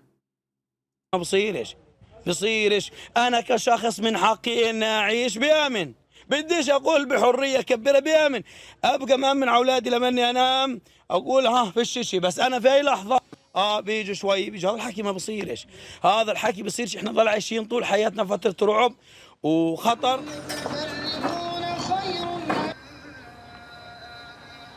It's crazy. Israelis settlers are already in Palestine. Like, bro, I'd be scared as fuck to be living around all that shit.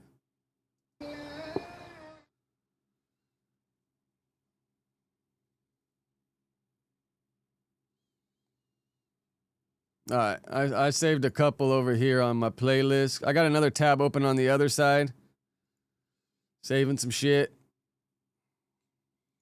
New details on a violent Diker Heights carjacking and police chase that led officers straight to a drug stash house. News 12's Rob Flax has the latest.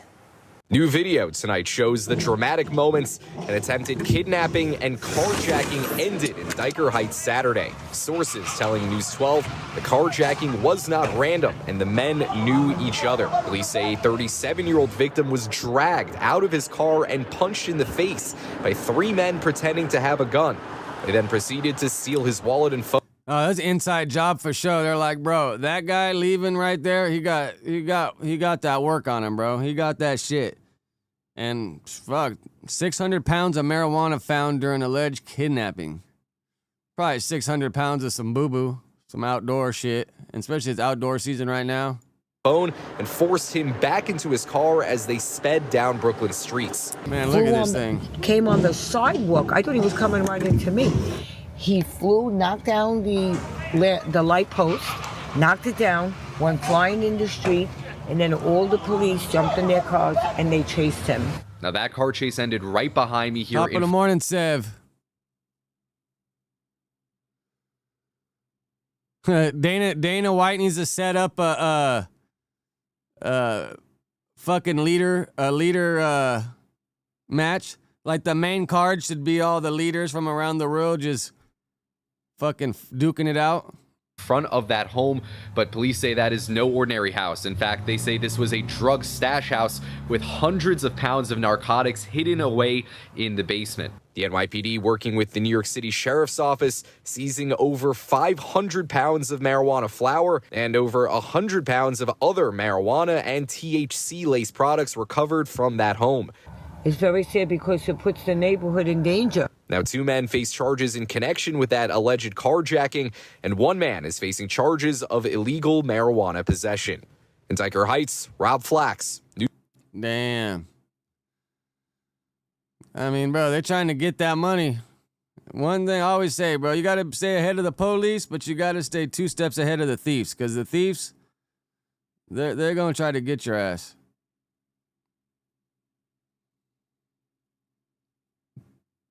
Oh, which one of y'all got a Doberman? We were talking about the other day. Was it you, Dante? It started out as just another of Dave Portnoy's viral one-bite pizza reviews. All right, one bite, everyone knows the rules. Outside of a pizza shop in Starkville, Mississippi. Good job. When suddenly the situation shifted. As seen in this video posted by Portnoy, a passerby launching an anti-Semitic remark at the outspoken Jewish founder of Barstool Sports and its media empire. Is Portnoy a Jewish name? Allegedly throwing a handful of coins at Portnoy, invoking an age-old anti-Semitic trope. Come here, come here, come here. Come here. That heckler later identified as Mississippi State University student Patrick McClintock. Officers arresting the 20-year-old and charging him with disturbing the peace before releasing the student, according to Starkville police. NBC News was unable to reach McClintock. Afterwards, Portnoy blaming online rhetoric for the recent rise in anti-Semitic incidents. I guarantee you Patrick McClintock hates his life, and he needs a reason why he hates it. And what's an easy answer? Oh, it's the Jews' fault. Damn, Dave is starting to look old, huh? Starting to look his age. A September poll showing nearly 7 in 10 Jewish Americans see anti-Semitic content online or on social media at least once a month. There was a sign yesterday that said, the Jews. In May, an incident at Portnoy's bar in Philadelphia and his ensuing outrage grabbing headlines after a server brought a sign reading F the Jews to a group of customers. It wouldn't have shocked me as much if I didn't see it in a bar that I owned.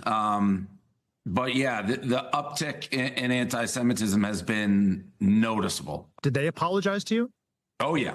I mean, they were doing what I would say anybody would do. We're not anti-Semitic. It was a joke. But at this point, you're caught. I know, Seth, that needs to be the White House card, is all these fucking leaders from around the world duking it out.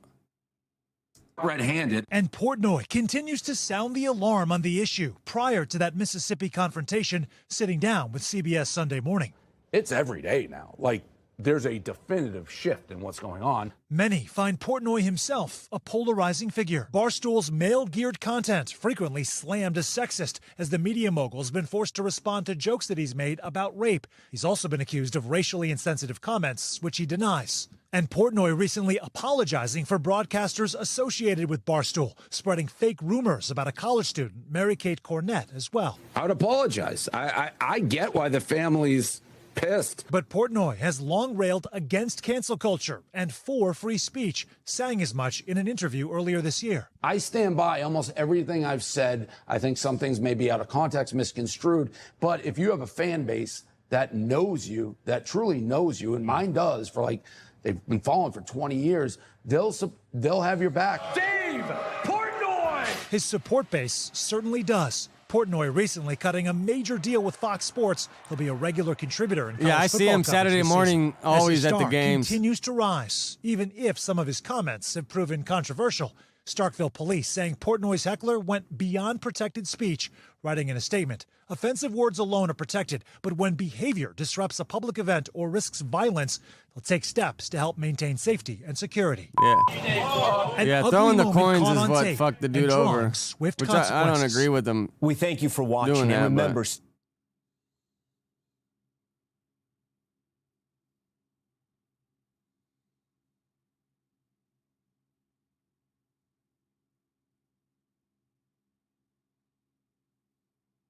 Oh, wow.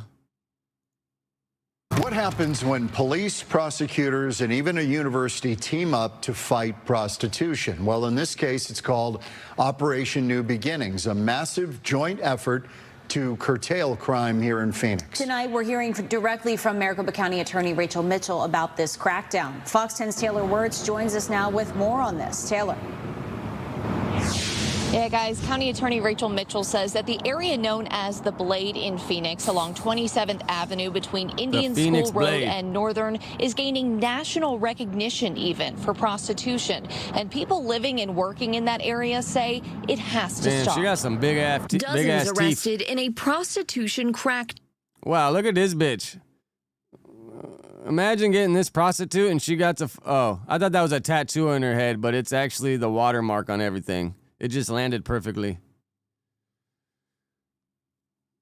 Some of these bitches look scary as hell. Down. And officials say dozens. This one's smiling for the picture. That's fine. These two are smiling. These other ones look pissed. She looks like she might be smiling. But these two are like, say cheese. Arrested in a prostitution crackdown, and officials say it's far from over. This is just one step in that process.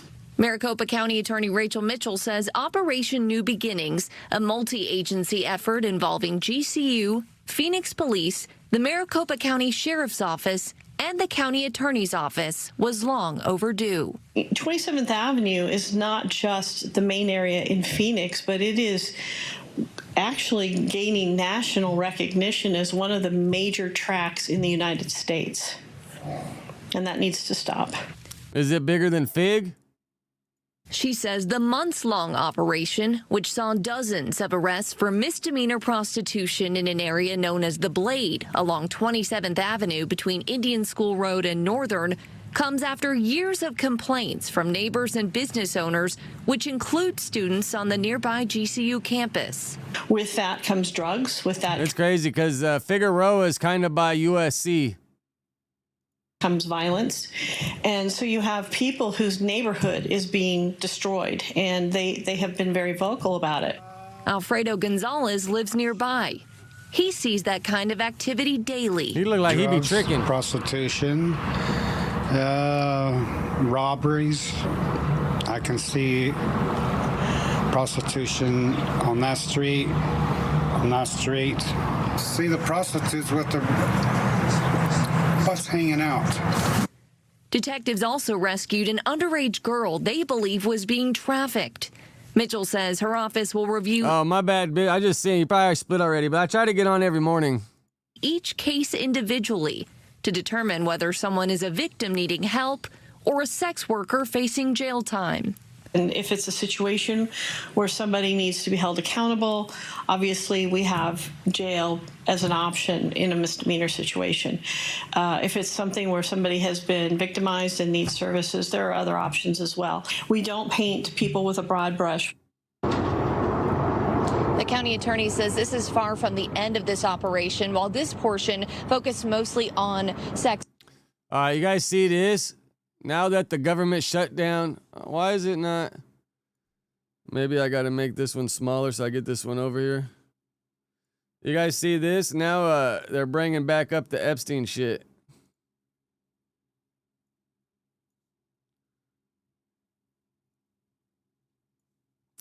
Democrats release new Epstein emails referring to Trump. White House accuses Democrats of cherry-picking messages to put president's relationship with Epstein back into the spotlight. So funny how these two acted like they're a couple a lot of the times, but they weren't, right? That was just his, what do you call it? Madam or something? Like the one that goes finds the girls, see if they're willing to do what he wants. House Democrats on Wednesday released new emails from Jeffrey Epstein in which he discussed Donald Trump reigniting scrutiny of the president past association with the late financer. Are they going to tell us what? Oh, yeah, here we go. In April 2nd, 2011, Epstein wrote to Maxwell, I want you to realize that dog hasn't barked is Trump. Spent hours at my house with him. He has never once mentioned police chief. I'm 75% there. Maxwell responded that same day. I've been thinking about that.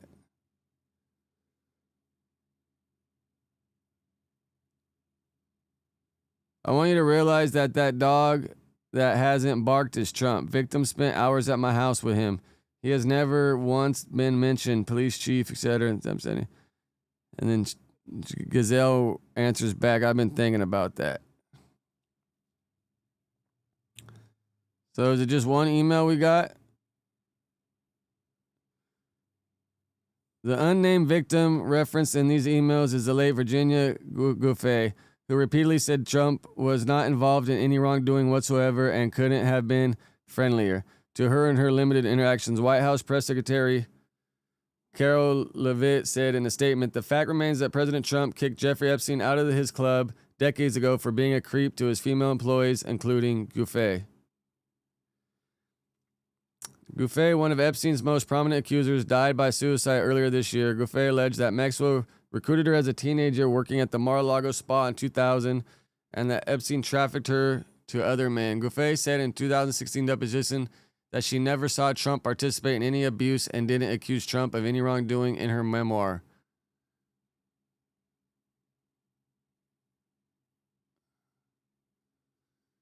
Trump said that he cut off ties long before Epstein was first arrested in 2006. I mean, bro, if you got a homie that's a creep, you can tell, bro. You know, for sure. If you got a homie that's a creep, you can know, bro. And then it's at that point, it's up to you to keep hanging out with the dude or cut off ties. All right, here's another email. Victim Mar-a-Lago blank. Trump said he's asked me to resign. Never a member ever. Of course, he knew about the girls as he asked Ghislaine to stop. Yeah, I mean, if Trump's not a cop or anything, I don't know what he wants to do, but he just tell him, like, knock that shit off, bro. Not around here. Was that the only 2 emails we got?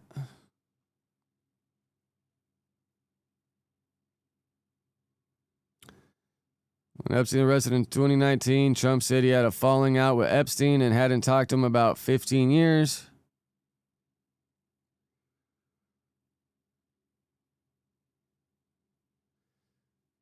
This year, Trump has elaborated on their disagreement and said he banned Epstein from his club because he was a creep. In July, Trump told reporters he cut ties because Epstein had poached staffers from Mar-a-Lago, and one of those people was likely Guffey. Maybe we'll get some more emails eventually.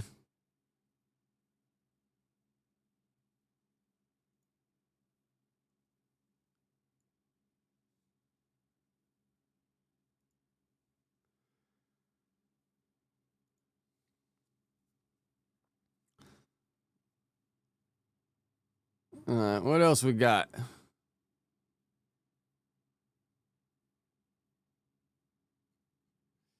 Anything else? What else we got?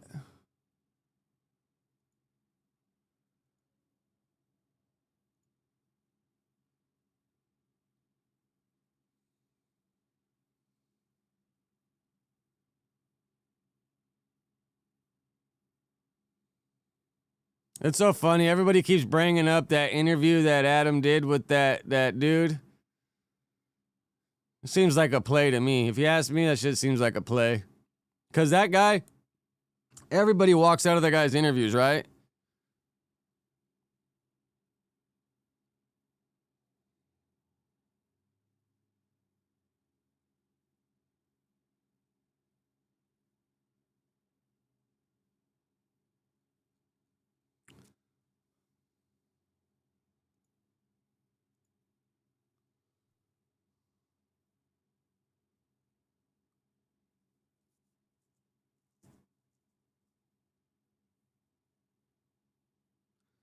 Way worse in what sense?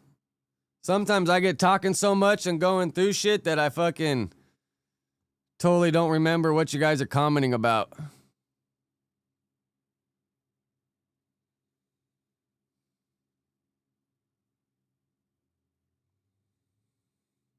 He brought a beer puffer jacket to the game.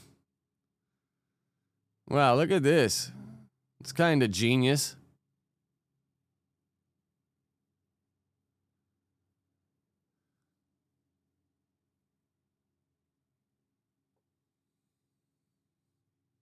New release Epstein. Schoolboy Blue. Yeah, that guy. Schoolboy Blue. That's the dude. Stewboy Blue. You mean Stewboy Blue? Or what's Schoolboy Clue?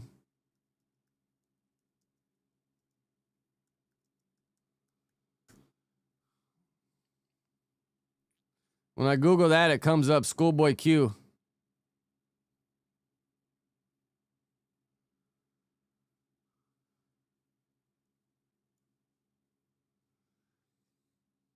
Yeah, I gotta. My son wanted to watch Shawshank Redemption last night, so I watched it with him, and I didn't get a chance to like go scrub the internet and get a bunch of topics for today.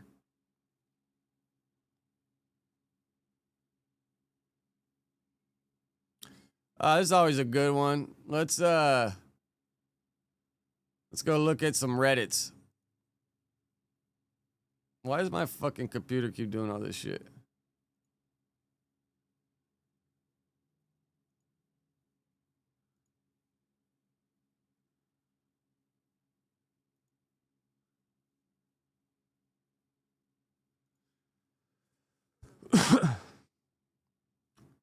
Oh yeah. Stew Boy, right? Stew Boy Blue. That dude, man, he was a trip. He like got multiple personality disorder.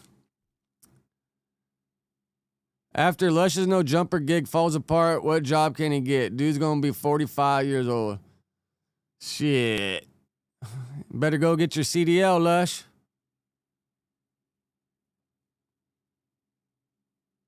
Lush's overhead ain't that much though. Because if you don't got kids and all that, and I think he said his apartment ain't that much and his old lady works, he'll be good. He'll be cool.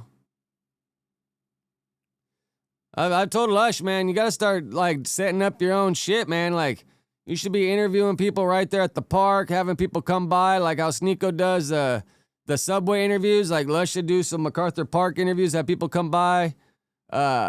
He should just really start like building up his own thingy thing.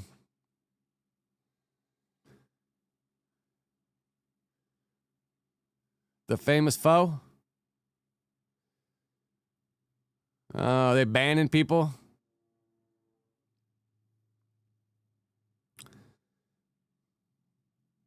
I fuck with Big Deal. I'm gonna say yeah.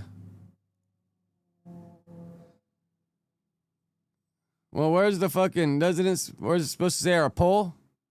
If you answer, doesn't it say how many you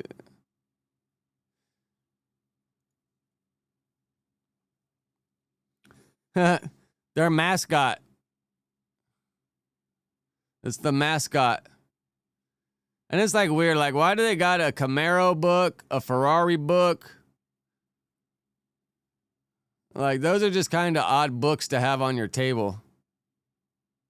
I don't know how those books complement your podcast.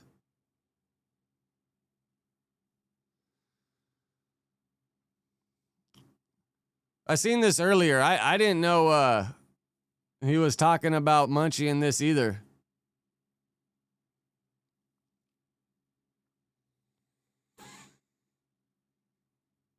I don't like HK on pods because she don't bring anything like creep, but I'm on her side on this one. I can't see myself letting my homegirl I praise every month get surrounded by 3 men ready to jump her and just laugh at her and don't at least say, y'all don't gotta surround her. Who's my personal favorite person to ever podcast with? Look, what's your take?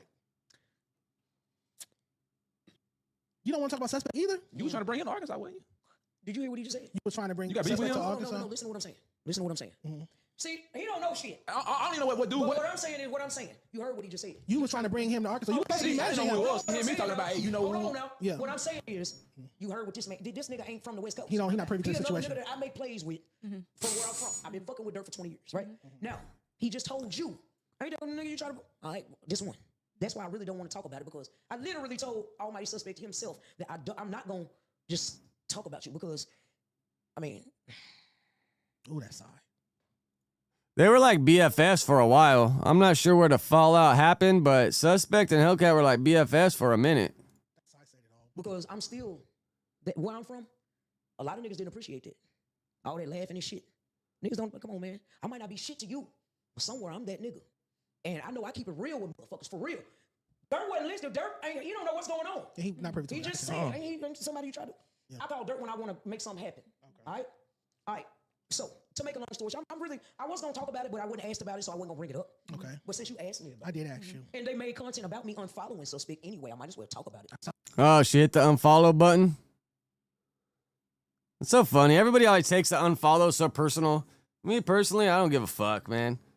But I learned to start using the mute button rather than the unfollow because people always get weird. But if you just mute them, it's like they're not even there. And then you don't have to deal with the backlash of the unfollow. Now the clip. Right? All right. My niggas, they know how real I am to a motherfucker. So they hearing down south from Suspect in his own mouth. Cat left me the car. Cat real. Cat do this. Cat do that. Right? People don't know. We did a 24-hour live stream at No Jumper. I was trying to get Almighty his job back. I was pushing for it because then he wasn't back on. Yeah, got fired at the time. Right? Okay. Yeah, got fired. Now, behind the scenes, When do they do a 24-hour live stream and no jumper? I don't think that shit ever came to fruition. I literally would talk to people. I would stop tripping, let Almighty come back. You know what I'm talking about? I would actually call in on the show, even when he would go to jail and talk good about Almighty. You was vouching for it, bro. I was vouching for him, right? Because I thought that we was partners in real life. Fuck a podcast. Right. You did. So I got that phone call that Saturday from staff at No Jumper saying, Almighty ain't gonna be able to come up here because a nigga he got up into it with is up here and he said he gonna do something to Almighty if he see Almighty. I know what you're talking about. Right? I can't hear it. I gotta put this on.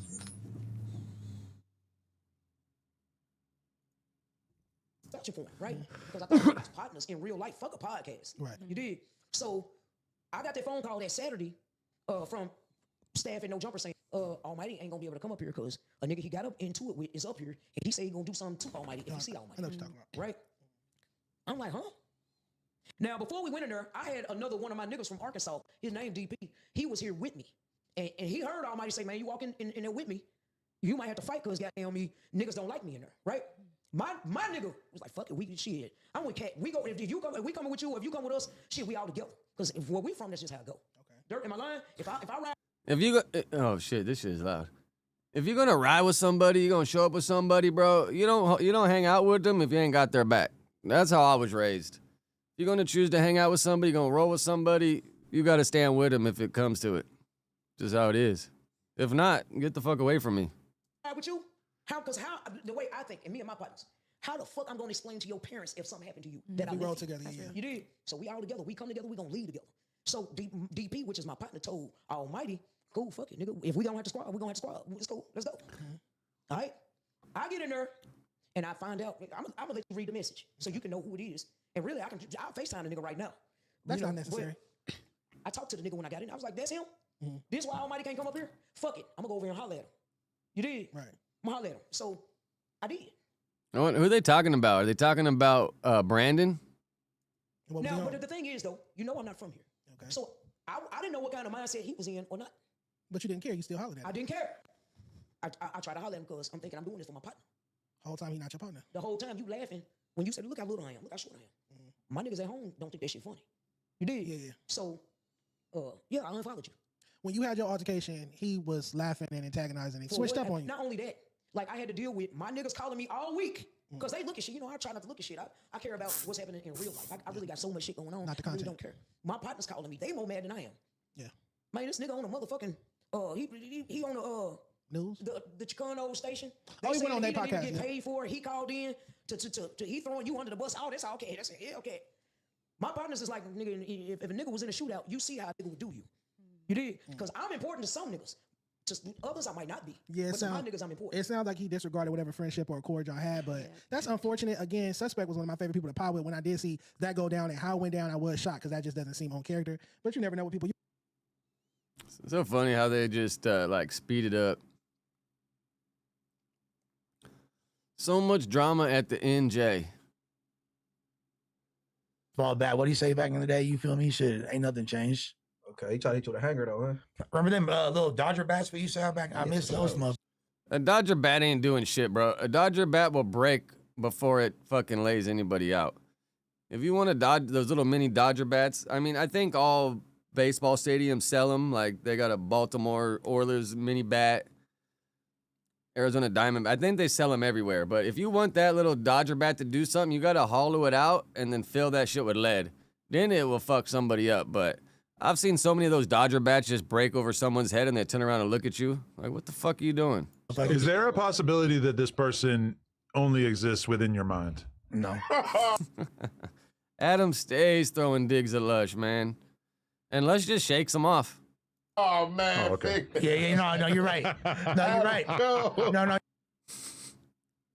What's the comment say on this one? Fall back. What do you say back in the day? You feel me? Shit, ain't nothing changed. Okay, he tried to hit you with a hanger. Ant laughs always Remember making it them funny little than it Dodger really bats is. we used to have back? I miss those motherfuckers. Is there a possibility Lush that this gets mocked person in every clip. only It's hard to exists watch. within your mind? No. Oh man. Oh, okay. Yeah, no, you're right. No, you're right. No. That's funny. I talked about this the other day because my old boxing coach was trying to set this fight up. And then Wack pretty much stepped in and pushed my old boxing coach out. But he was the one that was managing Swaggy P. But that dumbass, my old boxing coach, thought he was going to be able to get Blueface for the low. I was like, hell nah, bro. That fool got Wack as a manager. He ain't going for that shit. Nah, hell, you don't got to keep doing that to be like a homie and fuck around. This is how Brandon's wife cooked, I bet. Like, what the fuck is this lady doing? She got the flame burning all up against the wall. Like, you about to burn down the fucking house. And the fucking electrical cable's plugged in. That's some stupid ass motherfuckers right here. Gonna fucking destroy the whole apartment building. Save £50 per person. That's £200 off for a family of 4. We've got millions of free child place holidays available with 22 kilograms of baggage included. And then you start fanning it with air, you're actually giving it more oxygen to make it get bigger. But now, with Jet2 Holidays. Package holidays you can trust. Aptronatural protected. You need to unplug the fucking thing. Or whatever the hell you got going right here.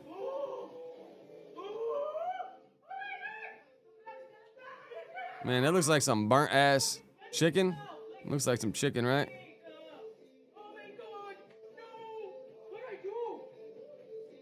You unplug the fucking thing. Put a towel on it. Smother it. No, don't put water. You're gonna spread it.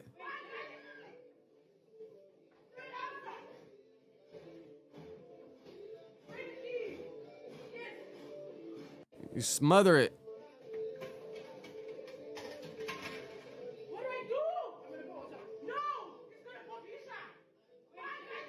At least she knew better than to fucking dump water on it.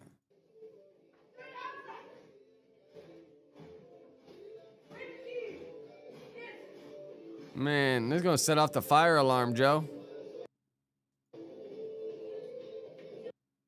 Did she burn herself? What a fucking disaster. Now, let's see what these comments gotta say. Not gonna lie, I watched the stream and he mentioned how he brings more views onto the news, and I'm just thinking to myself, how? All he does is talk about shit about his co-host Figmunity and then interrupts topics to discuss Taylor Swift and some gay shit. Yeah, sometimes when you bring up Taylor Swift, when I was still there, I'd just be like, bro, I don't think the audience really cares about that. But I think Adam's whole goal was to try to get on the Taylor Swifty Instagram reaction pages or something. Or just doing it for Lena. I don't know. It's funny because Adam be tweaking on the Tuesday show. I mean, he's really only on like one show. Well, the Adam and Wax show and then the Tuesday show. Sometimes he pops in on the news, but the two main things he's on.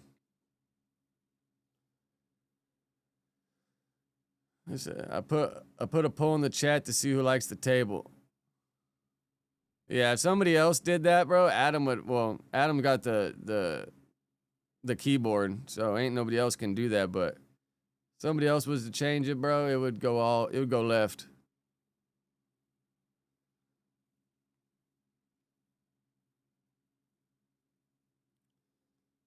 What's a rolled taco? Kind of like what are they chimichanga? Is it kind of like a chimichanga? That's like a deep fried burrito, right? My celly used to make some bomb ass deep fried burritos, bro. We had the little hot pot. He'd get some grease from the kitchen. Man, bomb.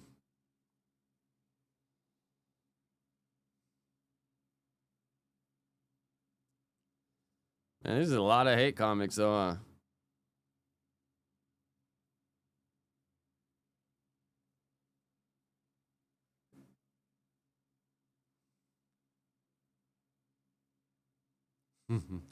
Talking about sucking, fucking, and cooking.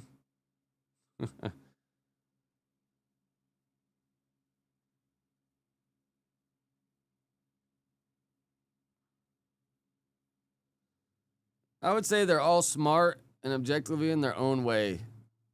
You know? For sure in their own way.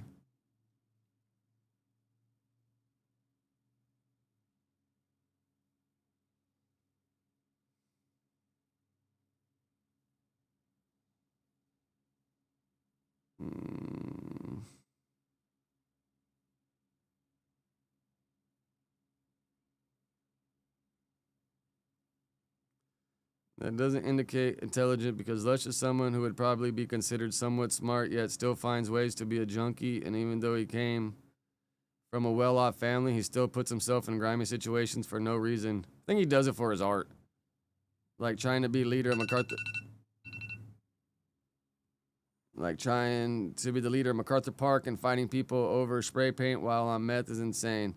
So no, even a lot of the best paying jobs are manual labor, not jobs that require being smart. So no, that means nothing. People can be dumb and smart in different categories.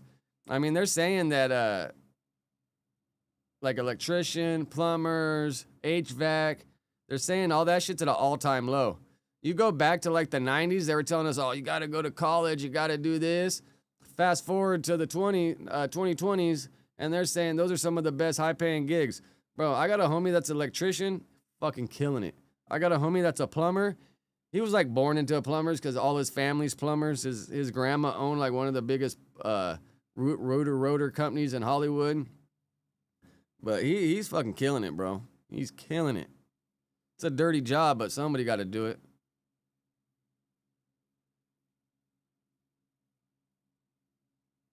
I think this fucking guy meant to say, have you seen the We Starving?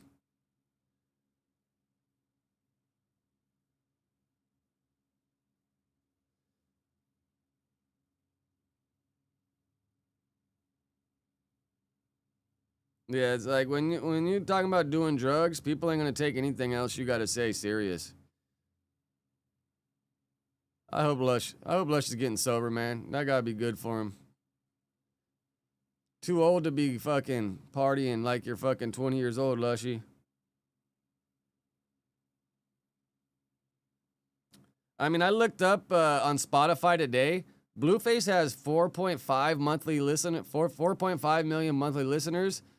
I think Max B had like a couple 100,000. I forget. I took a picture. Let me see.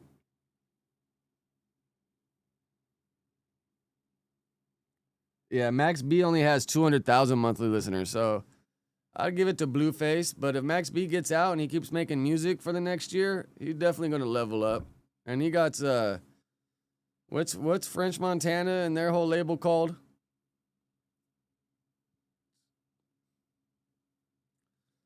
Yeah, Lush, you looking healthy, Lush. Gonna have to get some beard paint before too long, though, huh?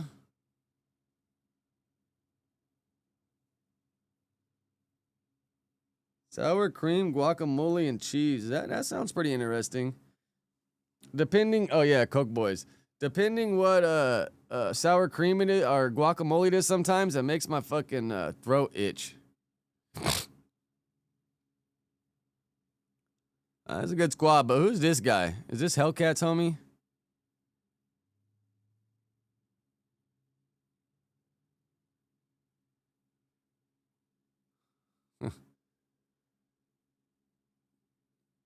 Germ Free be out here fucking taking those pictures, huh? I mean, Germ's been sober, I think, for almost a year now or a little over. I mean, how do you think it makes her feel sitting there watching Lush be all fucked up and her sober handling business, getting on it? You'll give a little bit of time, let it rock out, but then over a while, you're just going to be like, what the fuck, man? That's like every time like I started getting loaded, I think my wife would just kind of ignore it. But at the end of the day, like I was able to pay the bills and take care of everything. So it's like I kind of had that argument, but yeah, it's just fucked up. You know, you want to see your other half being the best other half they could be. You know what I'm saying? Like, especially if Germ's over here carrying the weight. For sure, she's going to be like, bro, you got to get your ass clean because partying costs money. You want to do blow, drink buzz balls. Like, I'm not sure how much those buzz balls cost, but I'm sure they're not cheap. Even if one buzz ball is like $10 and you're drinking like 5 a day, man, that's a $50 a day habit. Even a $20 a day habit will add up. Like if you get a pack of cigarettes and a Starbucks and that's $20 a day, fuck.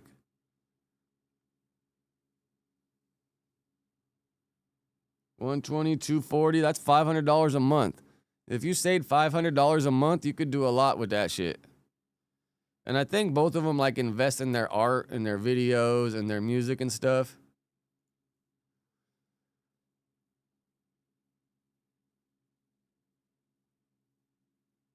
Survival mode. Survival mode. This is funny right here. Big Deal just takes it on the chin. Survival mode. Survival mode. Survival mode. Survival mode. Survival mode. Survival mode. Fucking gotta love AI, huh?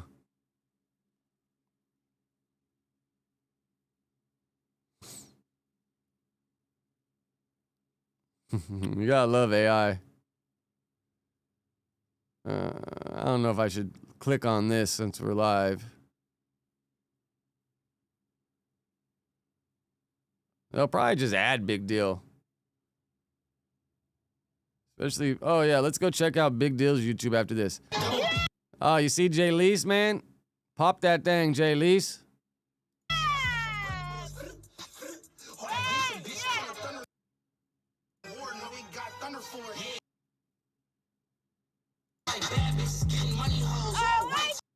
You know, you drunk. When you have to hop out the car and start doing this, you know you got a buzz.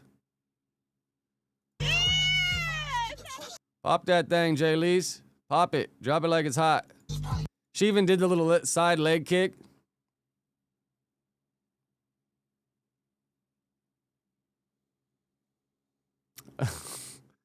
I mean, that would help you go viral. I mean, if you hit Hellcat, I don't know how good that would go over. Even though she's a stud, you're still hitting a girl. But Ricky, I mean, bro, imagine if someone got up and just DDT'd Ricky or did the little boom, you know? That shit would go viral for sure, but I don't know if Adam needs any more fucking drama over there, man. Because somebody, that's an easy payday, bro. New desk is cool, but the no jumper wallpaper too much. Adam looked paralyzed. Legs look placed there. I think he meant to put out of place there. I mean, the round desk is kind of cool. I always told him you should get a custom table made that the back's like a foot smaller than the front, so it created like a slight incline V, so that way you could put the cameras instead of like them sitting on a straight line sideways. Like, you need the back of the table to be slightly smaller and the front of the table be a little wider, and that way you can open it up. It would kind of give the same thing here, but this looks like they're just at school or something.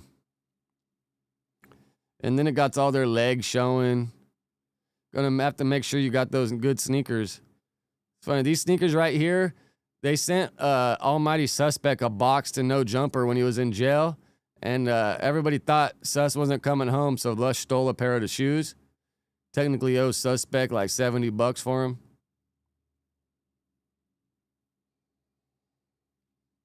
They do look paralyzed, right? But he has his shoes off, that's why. Adam's a shoes off Potter. His shoes aren't on right here. That's why they look funny, because his feet are behind him. But anytime Adam's potting, he takes his shoes off.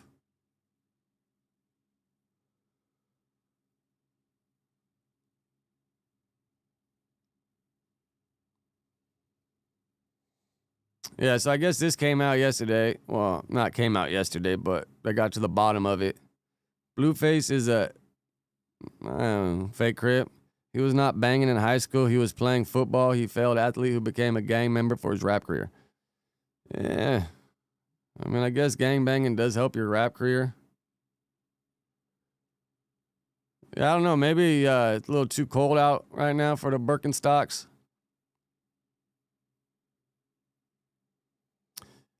Fucking Munchie looks like Potlord, right? With the backwards hat. He looks like he could be Potlord's older brother.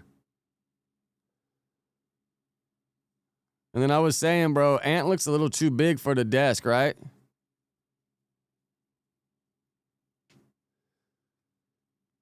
Yeah, a lot of them. Because if you gangbanging young, most of the time you're probably in jail when you get older.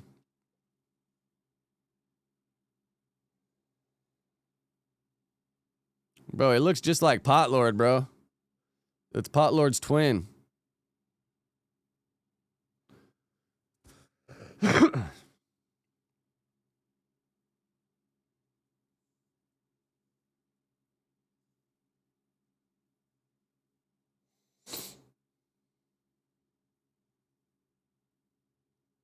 Yeah, I ain't gonna lie. It's been a little, instead of Adam leading the way, because this is how it goes. Go viral somewhere else, then Adam has them on, and then 2 days later, Dejan has them on. And it's like, you just do this little, like, fuck, I don't even know what you call it, but I don't know, man. You kind of got to go through the, like, dig and be the first one bringing somebody. Because, yeah, that Kevin McCall one backfired. If you look at it, like, it went crazy viral for Back on Fig. That shit was on TMZ. And then he had him on the Adam and Wax show, and it just, I don't know, it didn't really hit the same, right? But how many times can you hear that story? That story's been out for a long time and just went viral on back on Fig because the EBT and shedding tears.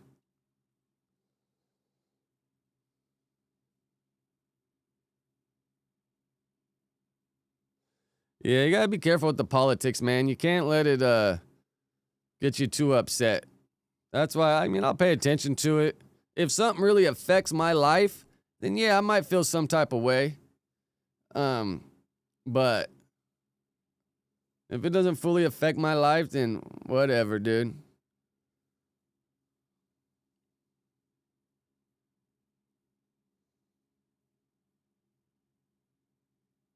Brandon, put that thing away. Brandon's saying, bring that thing to my pad. Why are they saying? People's address to do. I paid $270-something. They had those find people websites. Yeah, where you yeah, can go, really? You can find people's address to do. I paid $270-something. In like 010, 011 to find her because I had at the time I had children. Whoa, crazy. I don't get that one.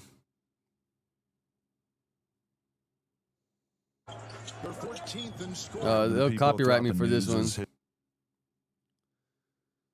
What's going on here? History. When you think about this is an old video though, right? Fuck in the morning. Sharp just he's a battered woman. So basically, Cuz is the type of nigga that just want to just go up on bitches. Yeah, that's what people always say about him. No, But you know what's funny? For the record, that's quite a. Sharp interviewed Sharice Mills probably like 6 months before this loose dude popped on the scene, maybe a year. Because I remember Sharp interviewed her, he was giving her a hard time, and then she was talking about her boyfriend. At that point, I had no idea who he was or anything. But I wonder if Sharice would have brought Luce with her that day, if Luce would have stepped in and said something to Sharp for giving her a hard time. Or maybe Sharice knew, hey, I'm just going to leave this dude at home because I don't want him fucking up my interview, which Sharp kind of fucked it up anyways. Because she was like talking about opera singing and all kinds of shit. But, bro, the worst is when somebody gets on there and they're like, oh, I'm this, that, and you think you're cooler than you are. The numbers don't add up, then, bro, you're not that cool. The numbers got to add up.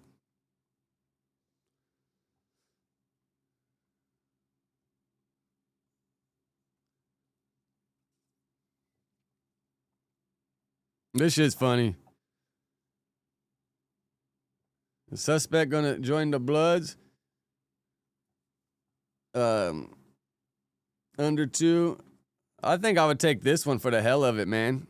Plus 2,000. Fuck, I put $10 on it. $50.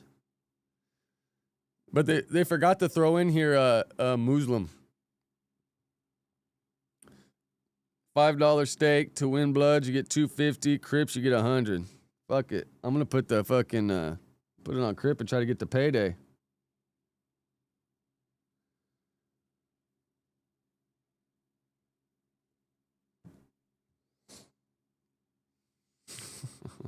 God.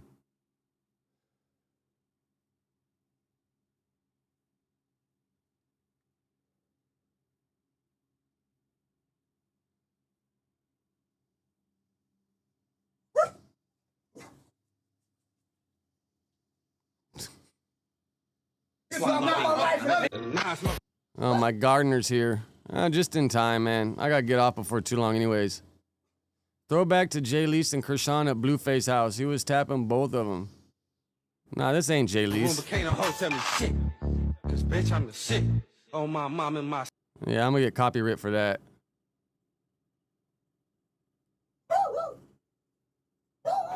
Insurance in?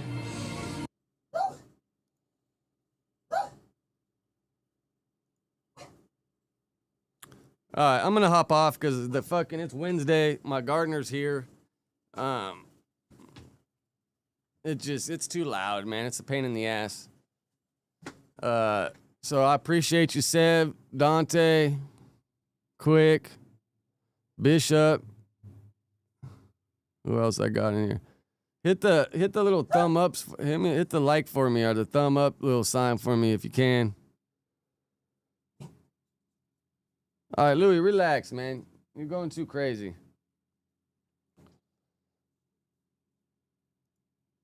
But, all right, I'll see y'all tomorrow for sure.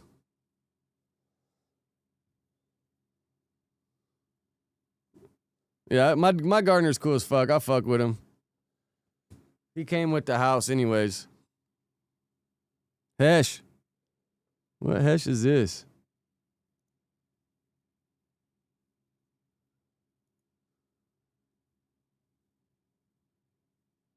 I was gonna think, is it Hesh from the old No Jumper days?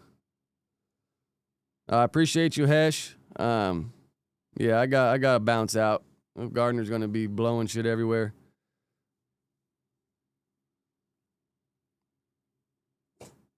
Nah, but with that name, you're gonna get a lot of double takes. It's gonna be like, is that Hesh?